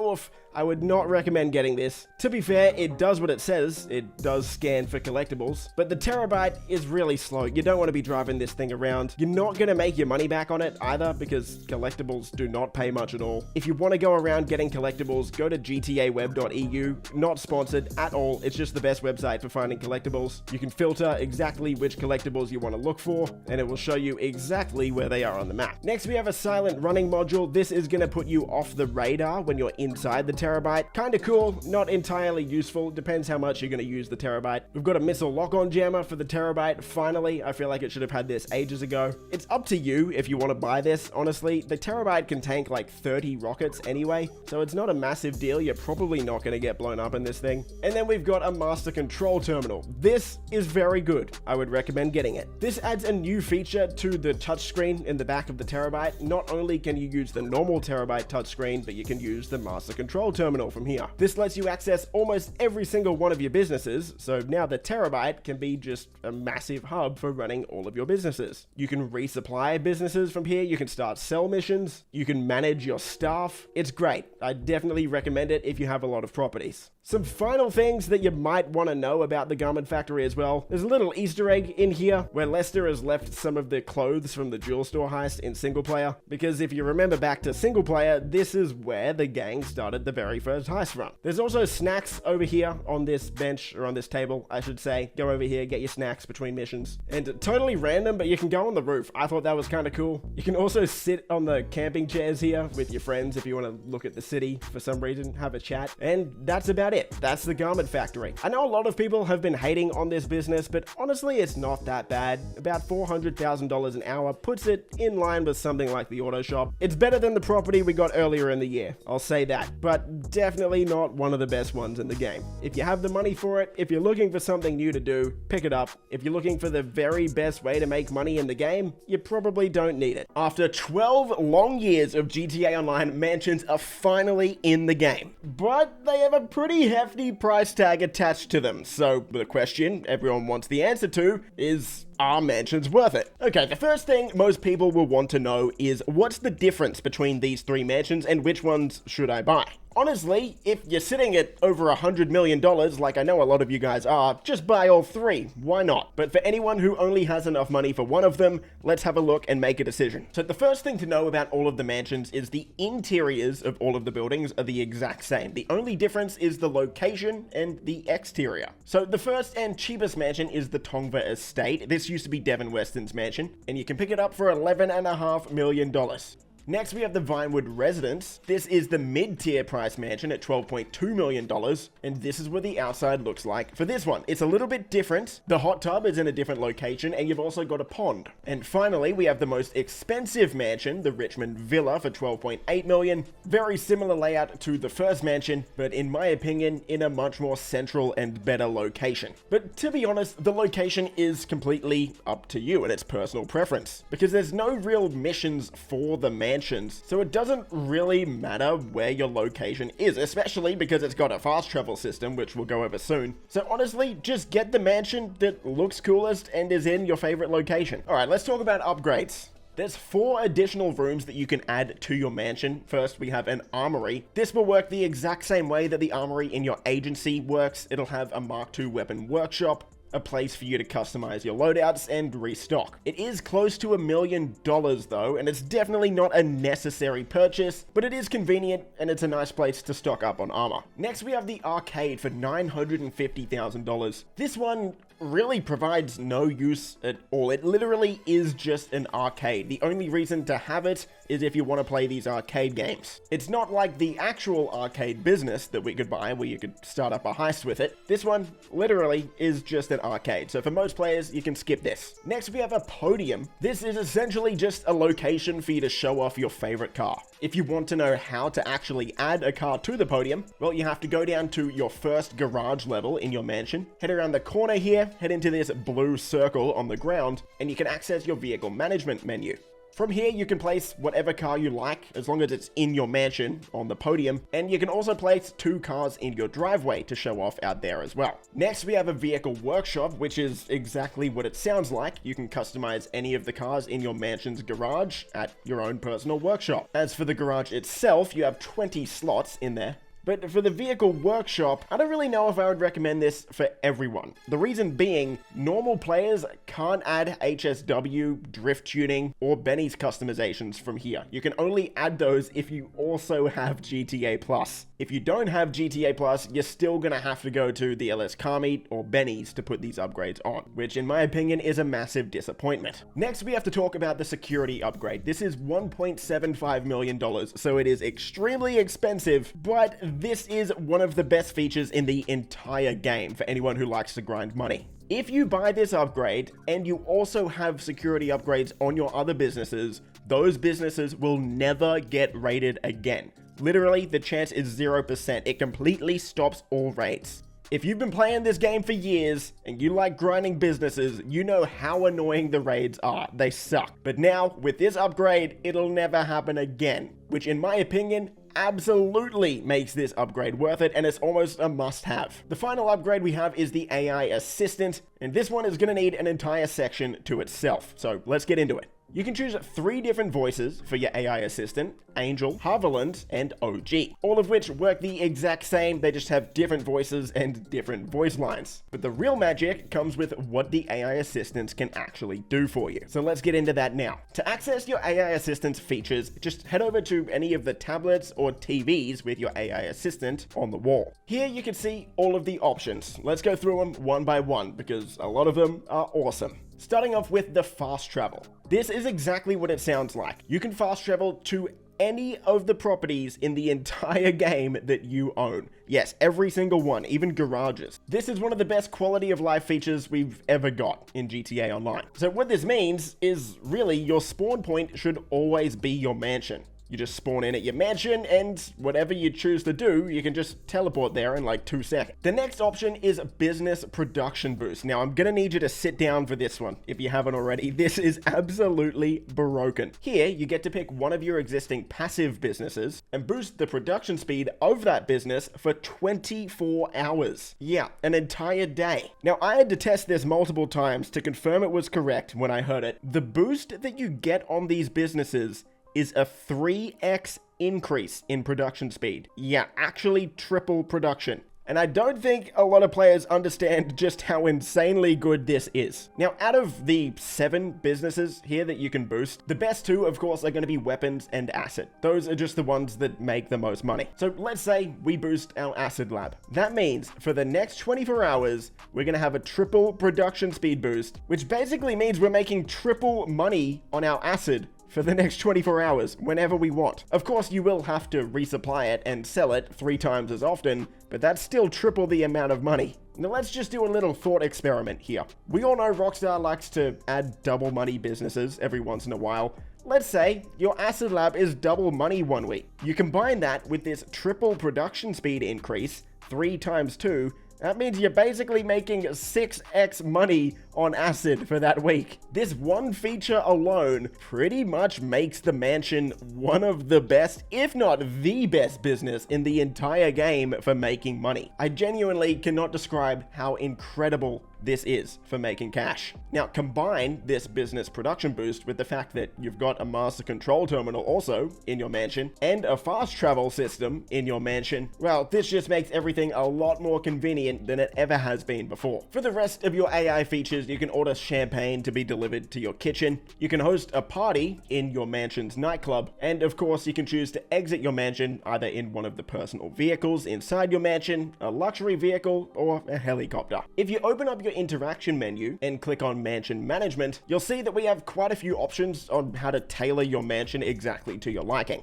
First, let's talk about the audio section. Here you can change whatever music is playing in your mansion or in your mansion's nightclub, as well as turn off the AI assistant's voice if you choose to do so. I know a lot of people kind of get annoyed with Angel's voice after a while, so if you want to turn it off, this is how you do it. If you head into the decorations tab, you can change a bunch of the artwork around your mansion, some of which actually has some cool references to Red Dead Redemption 2, like this one here. Let's be honest, most of us who are going to buy a mansion want to flex. So if you head down to your trophy room and head into the trophy and plaques menus here, this is where we get to show off some of our achievements we've made in GTA Online over the past few years. You can choose 5 different trophies to put on display. And a lot of these are really cool, like holding a world record, winning 100 races, reaching level 1000, or if you're insane like me, earning $1 billion in the game. So anytime you invite someone over to your mansion, this is where you get to flex. Just to the right of the trophies in your trophy room though are the plaques. Now this is only available for PC players on the Enhanced Edition and PS5 and Xbox Series users, because here you get to show off the plaques for completing Tier 4 career challenges. Any of the Tier 4 challenges you've completed over the years can be put onto a plaque, and you can put up to 8 of them on the wall. Let's talk about pets. If you head to the guest bedroom downstairs, you can buy a cat. There's a few different options to choose from. All of them are going to be $15,000, and you can name your cat whatever you want. Same thing goes for a dog. If you go outside, head around the corner, there'll be a dog kennel. And again, there's lots of different dogs to choose from. All of them are going to be $15,000. After that, when you're just wandering around your mansion, you'll find your cat and dog in different locations around the house. And yes, you can pet your dog and cat. Also with the mansion, we have a gym for the first time ever in GTA Online. And yes, it actually does serve a purpose. If you work out here every day, it's going to increase your strength. But if your strength is already maxed,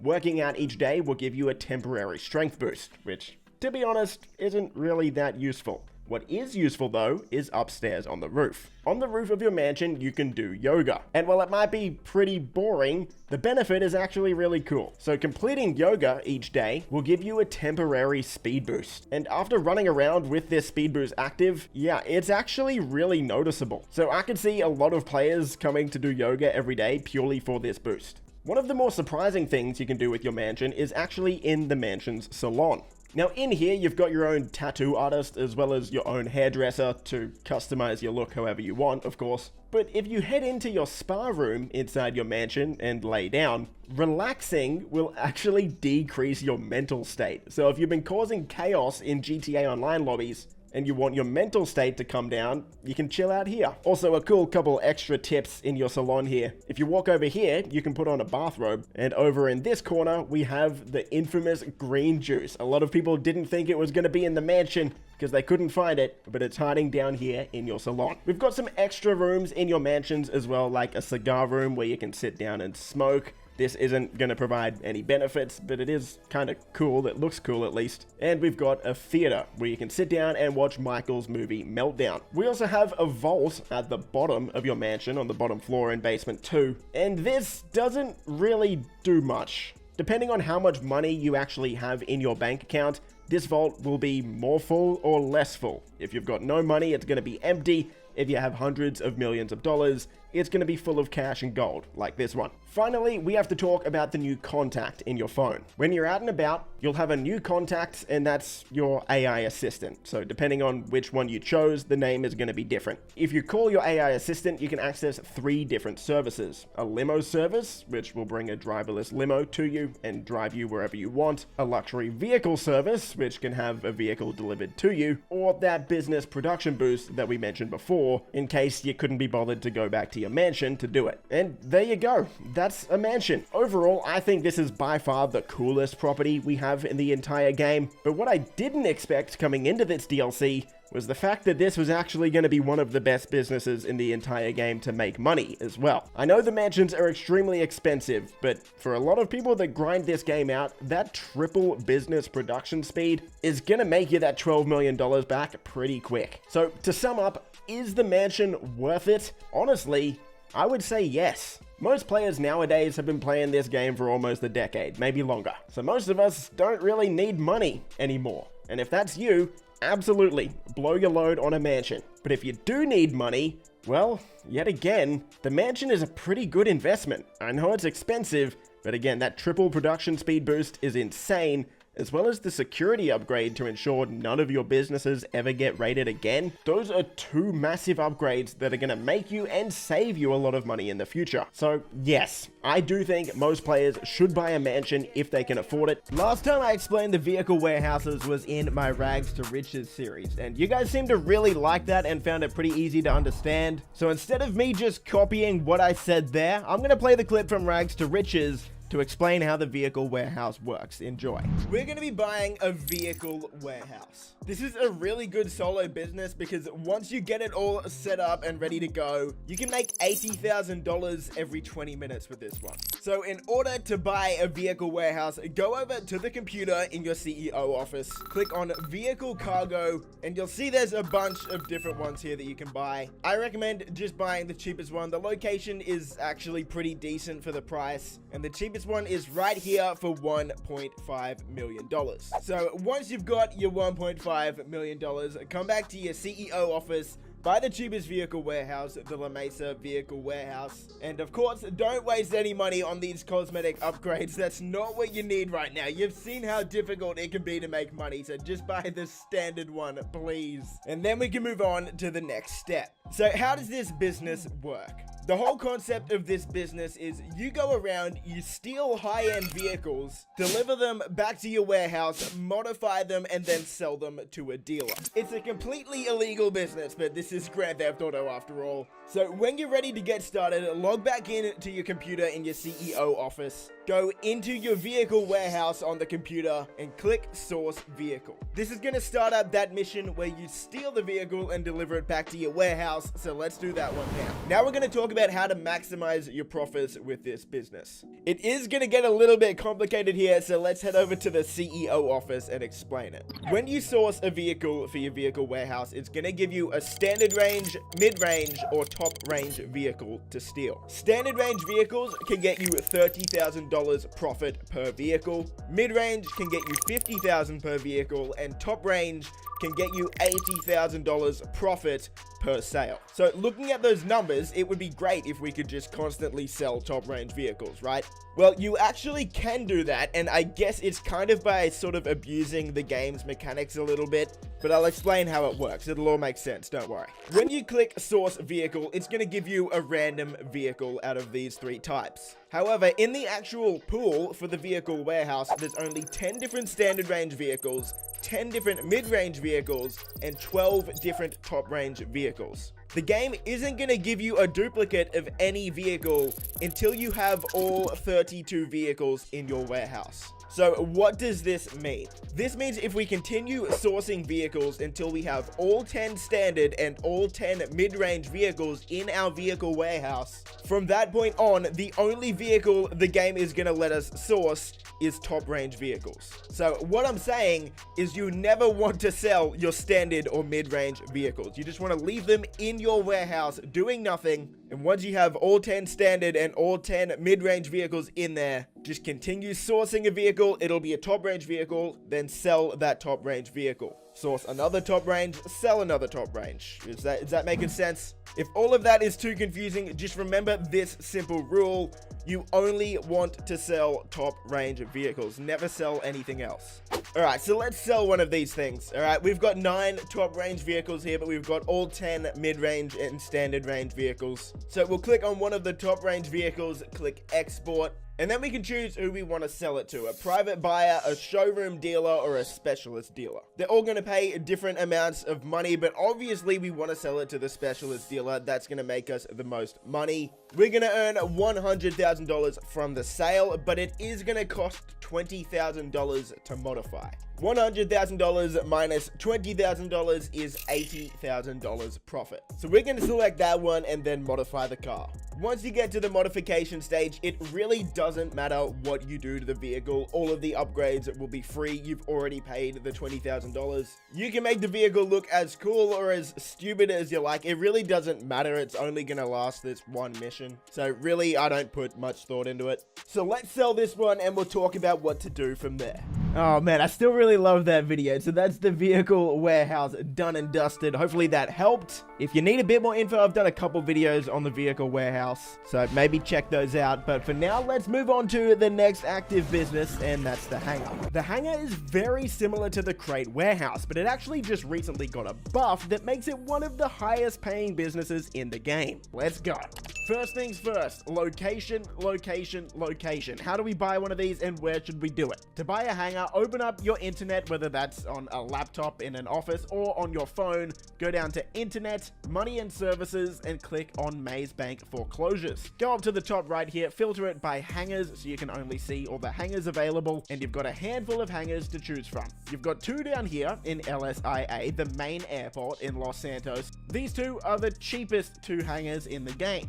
Now, on the surface, this might seem like a good location because, you know, it's close to the city, but these are actually the hangars that you should avoid. No, instead, you want to go up to Fort Zancudo, that's right, the military base, and buy one of the hangars in here. I recommend getting the cheapest one here because the location is basically the same. This is useful for a few reasons. The first is this is going to allow you to access Fort Zancudo whenever you want. You are no longer going to get a wanted level when you drive in or fly over Fort Zancudo. This will make it a bit easier to get around the map, as well as make it easier to go and steal a laser jet if you want to do that. And the other reason is because it's in a much more central location of the map. When you're doing missions related to the hangar, some of the activities can spawn at the very top of the map, some can spawn at the very bottom, and some will spawn everywhere in between. Being in the middle of the map with Fort Zancudo makes it a lot easier to get to these locations, as opposed to buying a hangar on the bottom of the map and then having to fly all the way up to the top of the map to do a mission, and then all the way back down to the bottom to bring the supplies back to your hangar. So yes, overall, even though it's a bit more expensive, it's much better to buy a hangar here instead of LSIA. Before we get into the business of the hangar itself, the Smuggler's Run missions, it's important to know that the hangar is a very important business to buy. The main reason for this is because, yes, it literally does act like a hangar. This is the only place in GTA Online where you can store aircraft. So if you plan on going and buying different helicopters, let's say the Akula, the Savage, or if you plan on buying different planes, the only place you can store them is here. If you don't have a hangar, you can't buy these vehicles. So for that reason alone, for a lot of players, the hangar is going to be a must-buy property. When you actually choose to buy your hangar, there's a few things you'll want to know. Most of these upgrades are all cosmetic, but there's 2 that you might want to invest in. The first one is a sleeping quarters. This means you can change your spawn location to the hangar and spawn here whenever you like. That's pretty useful. The other one you might want is the workshop. This is the only way that you'll be able to customize your aircraft. Whether it's add a new paint job, increase the speed, or add new weapons to them, you are going to need this workshop to do it, and it's just over $1 million. Okay, let's talk about the business itself. How do we make money? The hangar business as a concept is very simple. We go out and source product, bring it back to the hangar, and then sell it later on. So of course, step 1 is sourcing the product. How do we do it? Well, now there's actually 3 ways to do it. The first is through Rooster, who is just sitting here in your hangar. You can walk up to him, pay him $25,000, and then he'll go out and source cargo for us. When he comes back in 48 minutes, there's a 75% chance that after those 48 minutes, he'll bring us 1 crate, and there's a 25% chance that he'll bring us 2 crates. However, the type of cargo he will bring you will be completely random, and as we get into making profit with this business later in the guide, you'll see why that's actually a very bad thing, and you might want to avoid Rooster altogether. Let's talk about the other 2 ways to source cargo. Both of these are through source missions on the computer in your Hangar's office. So let's go in here, pick a supply to source, and as you can see here, we can either start an air source mission or a land source mission. Here's the thing, in the middle of 2023, Rockstar added these land missions in. They didn't exist before this. And Rockstar, realizing how much people hated the Hangar, made the land missions so easy and quick. So my advice to you is never even do an air source mission. These things take up to 2, maybe even 3 times as long, and they're still just gonna get you 1 crate if you're doing it solo. For a lot of players, those missions will take between 5 and 15 minutes depending on the mission you get. The new land source missions, on the other hand, for any player with a decently fast vehicle to get across the map, these missions can take as quick as 3 minutes, and in most cases won't take any longer than 6 or 7. It's also important to know that if you do this with friends, you are also going to get extra crates. So if you're doing these missions solo, you'll only get 1 crate, but if you're doing it with 3 friends, for example, you'll get 4 crates because there's 4 people. 2 people is 2 crates, 3 people is 3 crates, of course. So let me give you some tips for these land source missions as well to make them a lot faster. There's only a few types of actual missions to get. One of them, you're just gonna have to go and pick up a crate off the ground, pretty simple. The next one, you'll have to go to a lockup and shoot a generator, run in, steal the crate, and then fly off. Easy again. But there's 2 other ones where it gets a bit interesting. The first one is where you have to steal a trailer full of the supplies, but that's not actually true. It will always be this brown trailer here, and instead of stealing a truck cab and driving it back to your hangar, you can actually just blow it up and the crate will drop out. You can then just drive into it and fly back to your hangar, saving a lot of time. The worst mission though, which will only still take you about 6 or 7 minutes if you're an effective player, is the mission where you have to go down in the submarine, pick up the crate and deliver it back to shore. When you get this mission, once you deliver it back to the shore and you put it in the truck, instead of driving that truck back to the hangar, again, just like the trailer, you can just blow up the truck and the crates will drop out. This will save you easily 5 minutes driving that truck back to your hangar. Once the supplies are in your hangar, you can then sell them for a profit. So if you've ever used the cargo warehouse or even the vehicle warehouse in GTA Online, the overall concept is very similar. So how much money do these materials get you? Well, before 2022, selling 1 product would only get you $10,000. Now, at the end of 2022, Rockstar Games buffed this business, tripling the payout. So now, every single material will get you $30,000 per crate. That brings the hangar a lot more in line with the amount of money you can make from the rest of the businesses in the game. So on the surface, it seems like you can just source whatever you want, right? If they all pay you $30,000 per item, you can just source whatever you want and make the same amount of money. Well, no, that's not exactly correct. Gathering certain products in bunches will actually give you bonus money. If that seems confusing, let me explain and I'll try and make this as clear as possible. The first 2 we will use as an example is counterfeit goods and tobacco. Each of these crates, of course, will be worth $30,000 per crate. However, if you get 5 of either of these, that will give you a 5% payout increase. You can see what this looks like on your screen now. It says it's going to give me a 5% bonus if I sell that stock together. What's interesting is that is going to increase by 5% for each 5 crates I get after that. So for example, if I have 10 crates, that's going to give me a 10% bonus. If I have 25 crates of counterfeit goods, that's going to give me a 25 bonus. And if I have 50 crates, which is the maximum amount of crates you can hold in your hangar at once, that's going to give me a 50% payout increase. The next few crates that are grouped together are jewelry, art, and animal goods. Instead of increasing the value every 5 crates, for these crates, the value increases for each 10 that you have, Once you have 10 of these crates, you're going to get a 12% bonus, and that's going to increase just like the other ones each 10 crates you get. If you have a full warehouse of 50 crates with either of these 3 goods, that bonus is going to be 60%. The final 3, medical supplies, chemicals, and narcotics, well, they're going to give you a bonus for every 25 crates. If you have 25 of these, that'll give you a 35% bonus, and if you have 50 of these, that will give you a 70% bonus. Okay, if that's still a bit too confusing, I'm gonna put this chart on the screen now that should make it a lot easier to understand. Big shout out to the original creator of this on the GTA subreddit, and hopefully that makes things a bit more clear. So, how much money is this actually going to make you? Let's have a look. This is the amount of money that is going to make you, taking those bonuses into consideration if you choose to sell these products as a group. And when you look at the difference before and after this latest buff to this business, that is a massive difference. Where it would only get you $850,000 before, now selling 50 crates of narcotics, for example, will make you $2.55 million. That's a fair bit. You'll also need to note, like it says here, Ron is going to take a 2.5% cut of anything you sell, but honestly, that's not that big of a deal. Let's talk about actually selling this. How does the process work, and how many crates should you have before you sell? Well, here's the thing. With this latest update, now we also have the option to sell our crates via air or land. And if we sell them by air, there's a very good chance that there will be 3 sale vehicles that spawn, meaning there's gonna be a low chance we'll be able to complete this by ourselves, at least in a public session. However, if you sell it by land, no matter how many crates you have, you will only get 1 sale vehicle. That means you could potentially be selling over $2.5 million of product and still only have 1 vehicle. It makes it so much easier than it was before. Alright, before we get into the profit per hour, one final thing I want to mention is the cooldown that's going to appear once you source crates. This table here will help make it a lot easier to understand.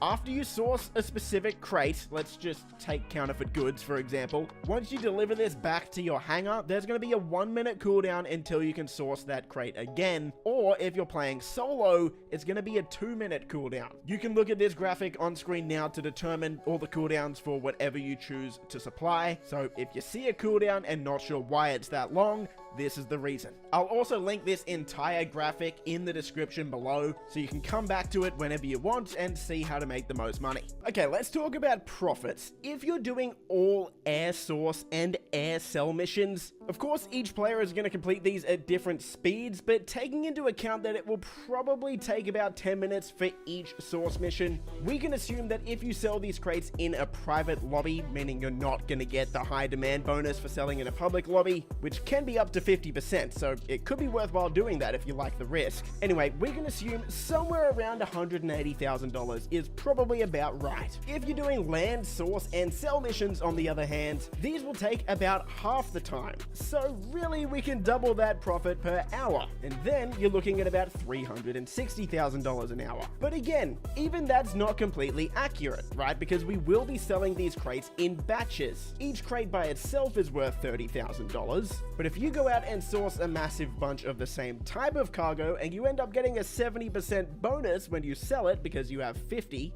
then you're gonna earn 70% more money. Now, yes, we do have to take into consideration the cooldown after selling the same type of cargo twice in a row, but let's say, for example, we want to rotate between medical supplies and narcotics. We get 25 of each, we're gonna get an extra 35% for each of them because we have 25 of each. That brings our profit up close to $500,000 an hour. And then say we go into a public lobby and sell them there in a full lobby and get that extra 50% bonus, then we're looking at somewhere between $700,000 to $750,000 an hour. The next active business we're going to go over is the auto shop, and this business is really cool. If you're a fan of cars and vehicle customization, this is probably one of the properties you're going to want to own.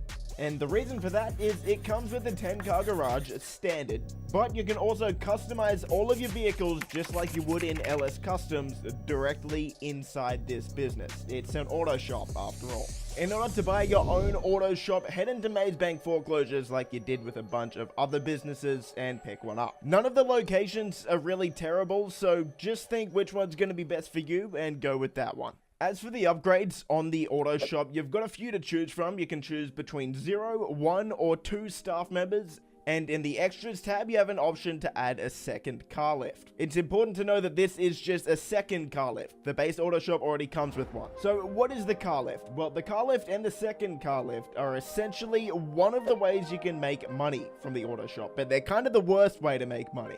Every once in a while, a customer will bring their vehicle in, it'll be put on one of these 2 car lifts, and then your job is to modify the vehicle to that customer's expectations and then deliver it to them. Most of the time, this is going to cost you around $35,000 to do that, and a successful delivery will get you around $60,000, so that's a profit of $25,000. When compared to the other businesses in GTA Online, that's really not good, especially considering that you actually have to do all of this. This isn't passive. You have to deliver it halfway across the map yourself for only $25,000. That's where these 2 staff upgrades come into it. If you want to buy 1 or 2 of these staff upgrades, you're still going to have to do all of the modifications yourself, but you're not going to have to deliver it yourself. When you go to deliver it, you can actually just click a button, let your staff member deliver it, but the only problem with that is there's a really high chance they're going to crash the car on the way. Most of the time I did this, I only got around $45,000 per delivery, which is only about $10,000 profit. Considering how expensive these staff upgrades are, my recommendation is to stay away from the car lift side of the business and sort of put your attention to the next part that we're going to talk about. The main purpose of the auto shop is because you can start up heists. Well, not really heists, sort of mini heist hybrids with missions. It's a bit more extended and intense than a normal contact job, but it's not quite as big as a heist. As for how much money you can make from it, it's sort of in the middle. Not going to pay as little as a contact mission, but not going to pay as much as a heist. So if you want to start one of these up, head up to the top of the auto shop, up to the planning board, pick a job to start up. You're going to have to do 2 setup missions for those, and then you're going to have a finale. You can do these completely solo or with up to 4 people. Normally they're going to take around 25 to 45 minutes, depending on how fast you are. And depending on the job, the pay will be somewhere around $190,000 up to over $300,000 for some of the better ones. If you're focusing on solely making money, I wouldn't really recommend the auto shop overall just because there's better things to do, like heists. But if you're an experienced grinder who has a lot of money and isn't really worried about just making as much money as you can as fast as you can, these are pretty fun, so I would recommend picking it up then. The final part of the auto shop that we should talk about is the exotic exports list. That's this blackboard here on the right side of your auto shop, and each day 10 different vehicles are going to be on this list. If you find those vehicles in free roam, you're going to be able to deliver them down to the docks, but only for $20,000. So again, not really worth it in terms of making money. So that's the auto shop. Let's move on to the next business. It's time to go over the heist properties. That means the primary way you're going to make money through these businesses or properties is just by playing the heists that they allow you to start up. And we'll start off with the cheapest and the oldest of the bunch, the high-end apartments. These things start at a pretty reasonable $200,000, and they can get very expensive, but honestly, you don't need to go for those ones. My pick of the bunch would be Alta Street. It's just over $200,000 and in a pretty good location. There's really not much to go over with these ones. Once you buy your high-end apartment, head over to Lester, a big L will pop up on your map, and once you go talk to him, just head into your heist planning board in your apartment and start up the heists. You're going to have to complete these in order, so it's going to go through the Fleecer job, onto the Prison Break, then Humane Labs Raid, Series A funding, and then finally the Pacific Standard. These heists can be a lot of fun, and if you complete all of them in order, you're going to get around $2.5 million all up, so pretty good for a beginner. But beyond that, they're really not that useful because these things can be really difficult to set up. The first heist, the Fleecer job, can be done with 2 people, but the other 4 heists need to be done with 4 people. No more, no less. If a single person leaves, you have to start again. I've had times where I'm on the final part of the Pacific Standard job, someone leaves, and we have to start that heist again, which sometimes can take a really long time. The only people I would really recommend these heists to are beginners, because it's $200,000 to buy one of these apartments, and you can get $2.5 million, even though it's going to be a fair bit of work. Still, this is a really good way for the beginners. If you're not a beginner, the only reason I would ever suggest trying these heists is exactly that, just to try them out. If you're an experienced player, there are many other money-making methods that are way better than this. The way Rockstar has made heists over the years has sort of changed and gotten a little bit better each time they've done it. So those apartment heists were the first ones they ever did, and the second one, which leads us on to the next property, is the facility, and this lets you start up the Doomsday series heists. Unlike the apartment series heists, there's only 3 of these ones, there's not 5, but these ones do pay more money. But a little disclaimer, these things are no less painful than the original heist. These things can be really, really difficult unless you have a set crew that you're going to run it with. The first thing we have to talk about with a facility is the location. In all honesty, I would consider paying a bit more money for one of these to get a location closer to the city, because in all of the setup missions, pretty much, you're going to be driving to Los Santos. And in some of the prep and setup missions as well, you're going to be driving from Los Santos all the way back. Now, if you're completely broke, sure, buy one of the cheaper ones, but if you can afford it, again, I would highly recommend getting one as close to the city as possible. Once you decide which facility you want, there's a few upgrades you can get to it. None of them are really that worth it unless you want to pay a lot of money for an orbital cannon that costs like $500,000 to shoot just once. The only one I would really recommend is getting a sleeping quarters for $150,000, and that lets you spawn there whenever you want. Once you're inside, you'll have a spot for a bunch of your vehicles, including the Avenger, which was one of the main vehicles that came out with this update. Is a huge VTOL. And as for the Doomsday heists themselves, these are the payouts. Act 1 can get you 1,218,750. Act 2 can get you 1,781,250. And then Act 3 can get you 2.25 million. And again, that's on hard mode. And also keep in mind that that cut is gonna have to be split between your crew. Okay, on to the next business. This is another property where I didn't really know where to put it, but I'm gonna put it in the heist properties because a contract is kind of like a heist, and it's the agency. Agencies start at about $2 million and go up to $2.8 million, so they are quite expensive, but you really only need the cheapest one. To put it simply, there's 4 ways you can make money with the agency. The first is through security contracts. These are sort of like juiced up VIP missions, basically, just like a bit better. The next way is through the Dr. Dre VIP contract, which can pay you $1 million. The third way is through Franklin payphone hits, and then the fourth way is through the wall safe in your office. Starting off with the security contracts, you can start these up from the office computer, or you can actually just call Franklin for them. The difficulty on these is gonna be random, but depending on what the difficulty is, you can earn anywhere from about $32,000 up to over $70,000 if you get the hardest difficulty. Pretty much all of the security contracts, except for the asset protection, can really only take like 3 to 5 minutes. These are pretty simple things. Asset protection, though, will take 10 minutes guaranteed every single time. If you want to start up a payphone hit from Franklin, what you need to do is just open your phone and give Franklin a call. Once you do that, the nearest payphone will pop up on your map. Now, these are some of the most underrated ways to make money in GTA Online. Honestly, you can complete these in like 2 or 3 minutes pretty comfortably. VIP contract, the Dr. Dre contract. In order to start this one up, you're gonna have to buy the agency and like own it for a little bit. You're gonna have to start up a security contract, then Franklin will tell you how to start it up. But just in case you missed it, just go to your office computer and click VIP contract. The contract is honestly quite similar to a heist. Once you get pretty decent at it, you can probably complete this in about 1.5 to 2 hours. And each time you complete it, it's gonna give you $1 million. So not amazing, but also not terrible. I'd say it's in the top 5 money-making methods in GTA Online. And then the final way you can make money is through the wall safe in your office. Now, this is going to start off at $250 per in-game day, which is 48 minutes. But each 5 security contracts you complete, that number is going to go up by $250. That'll max out at $20,000 per day, but if you complete a couple hundred security contracts, you'll be getting $20,000 a day passively. In-game day, that is, every 48 minutes. That's not too bad. But it is a pretty long grind, so keep that in mind. Couple extra things you're going to want to know about the agency. It comes with a 20-car garage whenever you buy one, so that's pretty neat. Plus, you can buy the armory for $720,000, which is going to give you your own personal ammunition inside your agency. On top of that, you're going to get a discount on all guns that you buy through here, plus you can buy body armor through here. This is the first property ever in GTA Online that you can get body armor with. So overall, I think this is kind of worth it. If you add the vehicle workshop to the agency as well, you can add the new Imani tech,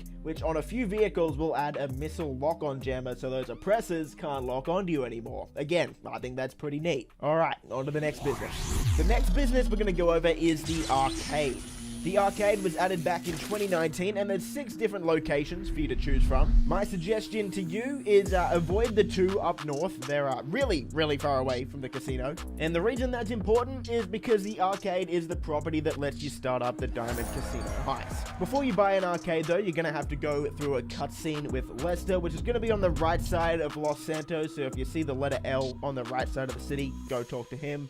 As of today, I kind of feel like the casino heist is a bit underrated, purely because it's not solo. The Cayo Perico heist is the newest heist in the game, and it's solo, so everyone just gravitates towards that one because they want to do it by themselves to make the most money possible. But the Diamond Casino heist has to be completed with anywhere between 2 to 4 players. The funny thing is, if you're playing with 2 players, this is probably still the best way to make money in the game. If you're playing it with 2 people, this and the Cayo Perico heist probably make you about the same amount of money. What can make the Diamond Casino heist really good as well is you can do all of the setups solo, it's just the finale that needs to be done with a friend. So basically, you can do all of the setups yourself, grab a friend to help you with the finale and say, hey man, look, I did all of the setups, I'm gonna take 80% of the cut because you're only helping me with the last like 15%. Your friend will probably still want to help you because they're still going to make, you know, like $400,000 for doing almost nothing, just like 10 minutes work. And then that way, if you're taking 80% of the cut, in most situations, if you do it really well with 2 people, get the best loot possible, you're going to walk out of there with about $1.6 million. All of the setups for this heist can be done in just over 1 hour as well, so all up, that's pretty good. The other way the arcade can make you money is just through the safe that's in your office in the arcade, and if you have a fully outfitted arcade, that's going to make you $5,000 every in-game day, which is 48 minutes. So not something you're really going to notice, but it can add up over time. You can also add a bunch of arcade machines to your arcade if you like playing retro style games, but maybe actually the best part of the arcade is the Master Control Terminal. So to buy the Master Control Terminal upgrade, you're going to have to do that through the laptop that's in the basement or in your office of the arcade. And what this is going to allow you to do is manage all of your businesses from the one spot. So instead of having to fly out to all of your businesses individually and resupply them, you can actually just buy all the supplies and even start sell missions from here. So this is actually a huge time saver for anyone who really likes to grind out this game. So if you're a grinder, I would recommend picking this up for sure. The final heist business, I kind of struggled calling it a business, but we definitely do need to include it in this video, is the Kosatka submarine. Now, technically, this is actually a vehicle because you buy it in Warstock Cash and Carry and you can drive it around. So, I mean, it's a vehicle, but it does let you start up a heist, the Cayo Perico heist, which currently is the best one in the game. So, the Kosatka submarine starts at $2.2 million without any upgrades, and that might seem like a lot, but trust me, you're going to make way more than that really quickly as well. There's actually not too much to talk about with the Kosatka itself. You can add things like a sonar station, guided missiles, but really they aren't that necessary. You can also add a weapon workshop to upgrade weapons, but I mean, if you don't want to get that, you don't have to because you probably already have one somewhere else. Maybe the only upgrade I would actually recommend buying is one of the Moonpool vehicles. It's the Sparrow, because this is going to make the Cayo Perico heist setup missions so much easier and so much faster for you, so I do recommend picking that up. But outside of that, the process is pretty simple. Just play the Cayo Perico heist. It can get you up to $1.5 million an hour, which is absolutely insane, and that's about it. One thing I should mention as well is you will need to go to the music locker in order to be able to unlock the Kosatka, because you're going to need to get the intro cutscene to the Cayo Perico heist, which is in the music locker. But after that, the process is pretty simple. Buy a Kosatka and make a ridiculous amount of money. That does it for the heist properties, but we got one final business to go over. It's the Arena Workshop. No, I'm kidding.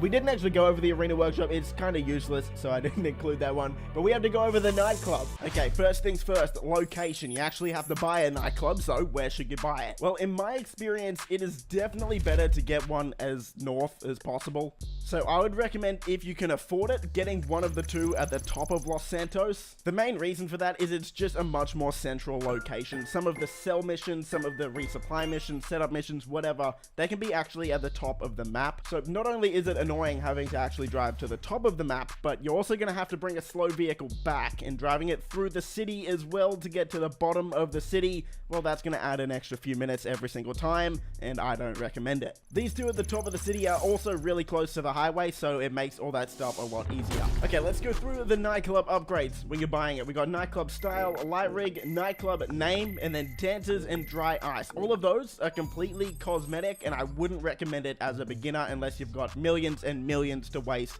just to make your nightclub look a bit cooler. Storage, on the other hand, can actually be really useful. By upgrading your storage, that means you can store more product before you have to sell it, so you're not going to have to sell as often. Again, if you don't have the money for it right now, don't stress, but this is something I would probably save up for in the future, just so you don't have to sell every couple of hours. You can sort of wait like 20 hours before you have to sell if you've got a maximum size storage. But anyway, right now, we probably don't have to worry about it. Maybe grab one storage upgrade if you can afford it, but that's something you can upgrade in the future. Also, in the storage section, you have options to add more garage space, but again, that's something I would probably do later. Okay, so you've got a nightclub now. Once you get in, you're gonna have to do a few setup missions. They're not gonna take too long. I would just recommend trying to enjoy them, because you're only gonna be able to do these once. Before we get into how the nightclub actually works as well, one small thing I want to let you know. First of all, you're going to need to set yourself up as a CEO or a VIP. This is how you do it. Just go into your interaction menu, go to SecuroServe, and set one up. Also, since now all businesses can be operated in invite-only sessions, I would recommend doing that, because if you're doing this in a public session, you are most likely gonna get griefed. So I just did it on screen, that's how you do it. Once that's done, let's get into the nitty-gritty of how this business works, because like I said at the start, it can be pretty confusing. So the nightclub actually makes you money through two different ways. The first one is the nightclub itself, like the nightclub up the top, where people come in, dance, drink, pay money. You're gonna earn money through that, passively. But there's also another way to make money, and that's through the underground warehouse. This warehouse is full of nightclub technicians that you can hire. They're gonna go out, get cargo and product for you to eventually sell. What's great about the nightclub is both the nightclub up the top and the warehouse down the bottom are both very much passive businesses, so you don't actually have to do too much to make a lot of money with this business. So let's go through the two sections, and we'll start with the nightclub up the top. This part of the business is actually quite simple. You're going to earn money every single 48 minutes, which is an in-game day. That money is going to appear in your safe that's in your nightclub office, and all you have to do is go and collect it. So, how much money can you actually make with the nightclub up the top? Well, that depends on how high your popularity is for your nightclub. Now, your goal is to keep this popularity bar full at pretty much all times, and if that bar is full, then you're going to make $50,000 in that safe every single 48 minutes, which is honestly a fair bit of money for doing pretty much nothing. Okay, so how do we keep that popularity bar full? Well, there's a couple of ways to do it, or a few, actually. The first way is to hire a different DJ. As you can see on your computer, there's 4 different DJs that you can hire for your nightclub. Now, you're going to notice that some of them cost $10,000 to hire, and the other one costs $100,000 to hire. What that means is that one that's $100,000, I've never actually hired them before. So anytime you hire a DJ that you have never hired before at your nightclub, that popularity bar will go all the way up, no matter what it's at any point. From there, you can then rebook DJs that you've hired before for $10,000, and that's going to fill up that popularity bar a little bit, but not all the way. So that's probably the easiest but also most expensive way to fill up the popularity bar. Another way you can do it is by completing nightclub popularity missions. Now, you can either start these up on your computer here where it says promote club, or if you're not at your nightclub but you want to start one of these missions up, just call Tony on your phone and click request a mission. Doesn't matter which way you prefer, that's going to set you out on a mission that will fill up your popularity a little bit. I should also let you know that just calling Tony at any time is a quick way to see what your nightclub popularity is at, so you don't have to come back in and check. So that way is the cheapest way to do it, but probably the longest. Note that you will also get a little bit of money for completing those missions as well.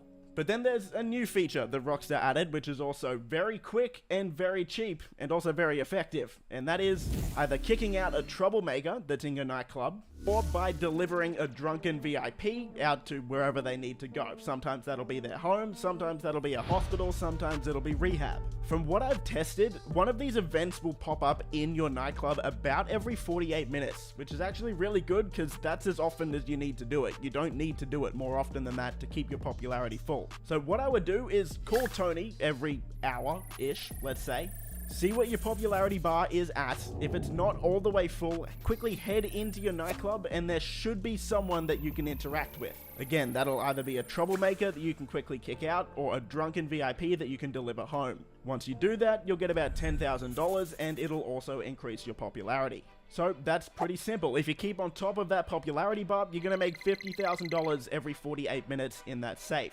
I should also tell you that that safe can hold up to $250,000, so I would collect this every few hours.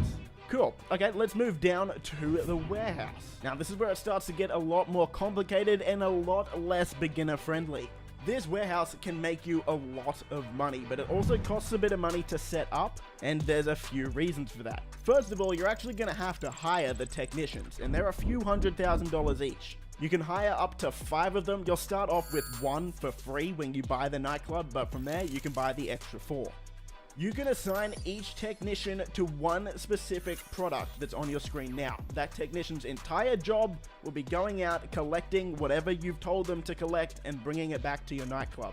From there, whenever you're happy with how much product you have, you can then sell it for money. Here's where it gets kinda complicated and even more expensive. All of these products on your screen now actually correspond to another business that's in GTA Online. Cargo and Shipments is for the Special Cargo Warehouse. Sporting Goods is for the Bunker. South American Imports is for the Coke Lockup. Pharmaceutical Research is for the Meth Lab. Organic Produce for the Weed Farm. Printing and Copying for the Document Forgery Office. And Cash Creation for your Cash Factory.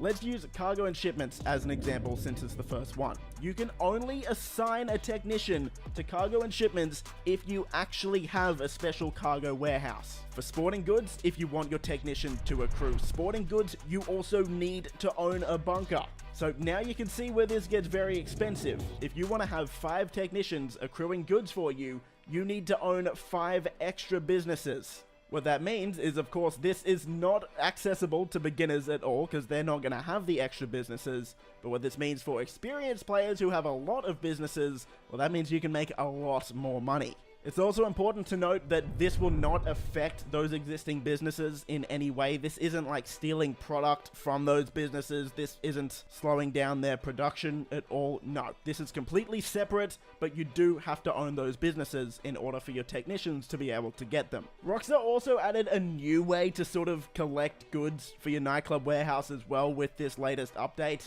So there still is a way to make money with the warehouse if you don't own other businesses, but it's not as effective. Here's how you do it. Go outside your nightclub, go to your phone and call Johan.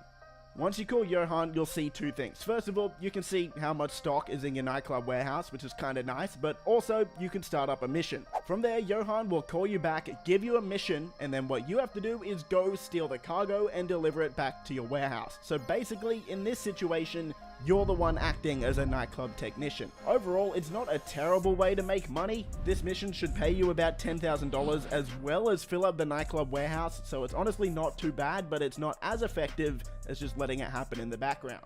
Okay, so like I said, you can get up to 5 technicians to secure goods for you in the nightclub warehouse. So, which 5 make you the most money? Because they all actually get you a different amount of money. Okay, well, starting off with Cargo and Shipments, that's going to get you about $8,570 an hour. Sporting Goods is going to get you about $7,500 per hour.